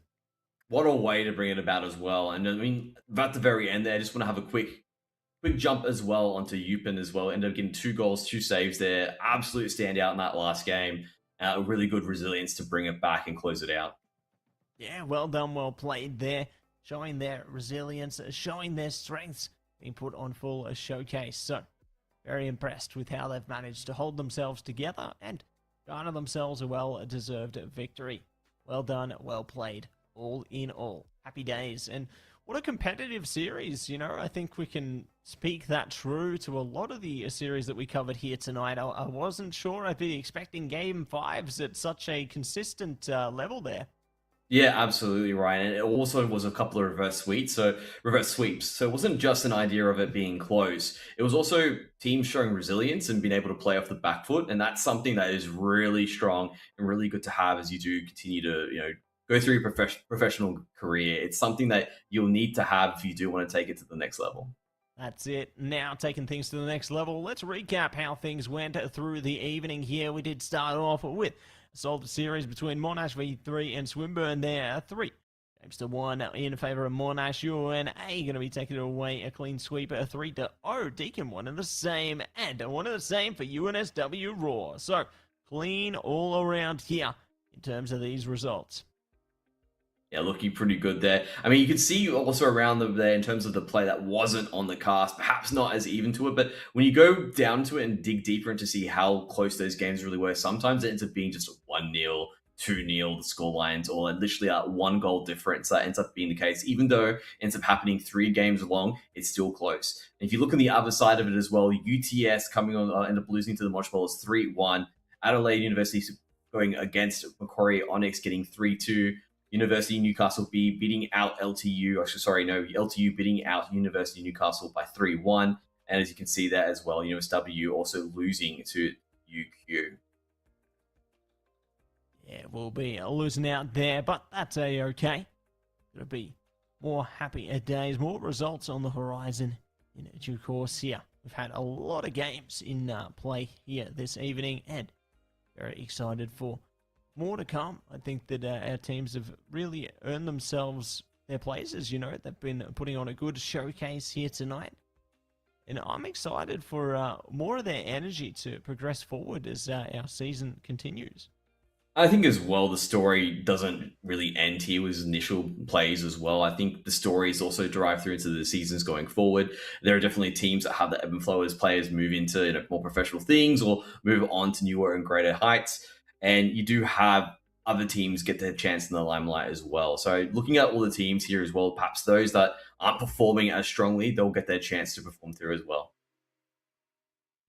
Yeah, going to be a solid stuff coming off the board there, and really keen to see how the sword is drawn for a lot of these teams. It's been impressive to see the adaptability and the change up, and keen to see more where that came from. 3-1 for UONA there, and going to be Deacon taking away 3-1 as well. 3-0 for QUT and a 3-1 for UNSW Raw. So going to be a-okay, all happy all day long for these teams. Really well done, well played to all of our victors here tonight. Yeah, still a bit more to throw in there as well. As you can see, Macquarie Onyx there with a 2-1, 3-1 there for LTU as well, triumphing over UTS. You can see UQ, one of the games we watched just recently, triumphing over the Monash Ballers, and at the bottom there, Adelaide University triumphing across over onto the University Howe. Yeah, really well done and really well played all in all. Love to see those game fivers. We talked about them before, and they are put on full display right here as well. So I'm keen for more. I want to see game fives in every single series. I think that it really is the best way to showcase the best of what all our teams can do. So I'm hopeful for more game fives here, Mendries. Oh, absolutely. And I think it really shows as well when those games did get down to those game fives as well. There were some real nail biters. Even if it wasn't the last game, there was definitely some amazing shows throughout the rest of the series.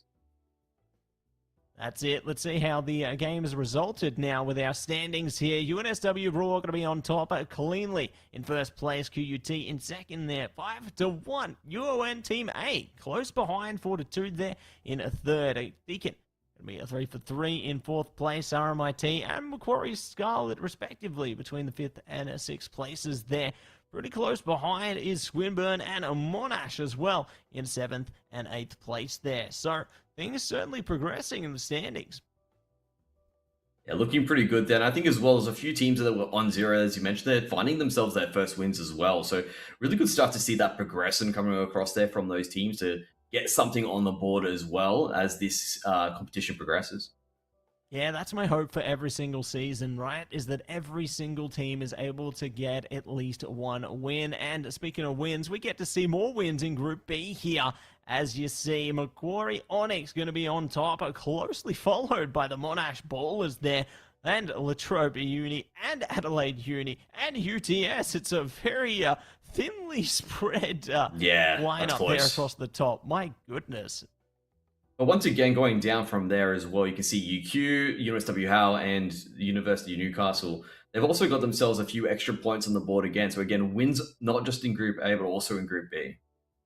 Yeah, that's it. Really impressed with how UQ managed to turn things around for themselves there, hitting the double down on their victories tonight. So really impressed with how they managed to hold themselves together, just like our sponsors. Big shout out to them and theirs. Yes, AGON by AOC, the #1 gaming monitor brand in the world. AGON by AOC provide the best-in-class monitor solutions for gaming and all other needs. Yeah, big shout out to HyperX and Officeworks. Power your game with the latest HyperX gear at Officeworks. When you need speed, control, and zero distractions, Officeworks has got the tech. Discover gaming gear made to handle serious play. And as we're getting to the late part of the night, if you're looking for a bit of a late night snack, Indomie the Noodle partner made with high quality flour and selected ingredients and spices, a plate of Indomie meringue will certainly brighten up your day. Try any one of the flavors available today from your local grocer or at indomie.com.au. That's it. Big shout out to each and every one of your sponsors there. You love them. We appreciate them. And If you enjoyed the games here today, make sure you check out AU Esports League across all our social medias there. Make sure you check us out on X, YouTube, Facebook, Instagram, TikTok, you name it, we're on it. You can see all the highlights from our various competitions, so make sure you check it out. There's going to be highlights from today there very soon, I'm sure. But thanks so much for coming in for tonight's stream, everybody. It's appreciated to see you all here supporting your favorite squads, and we'll be back with more action later on into the pursuit. Ciao for now, and see you next time.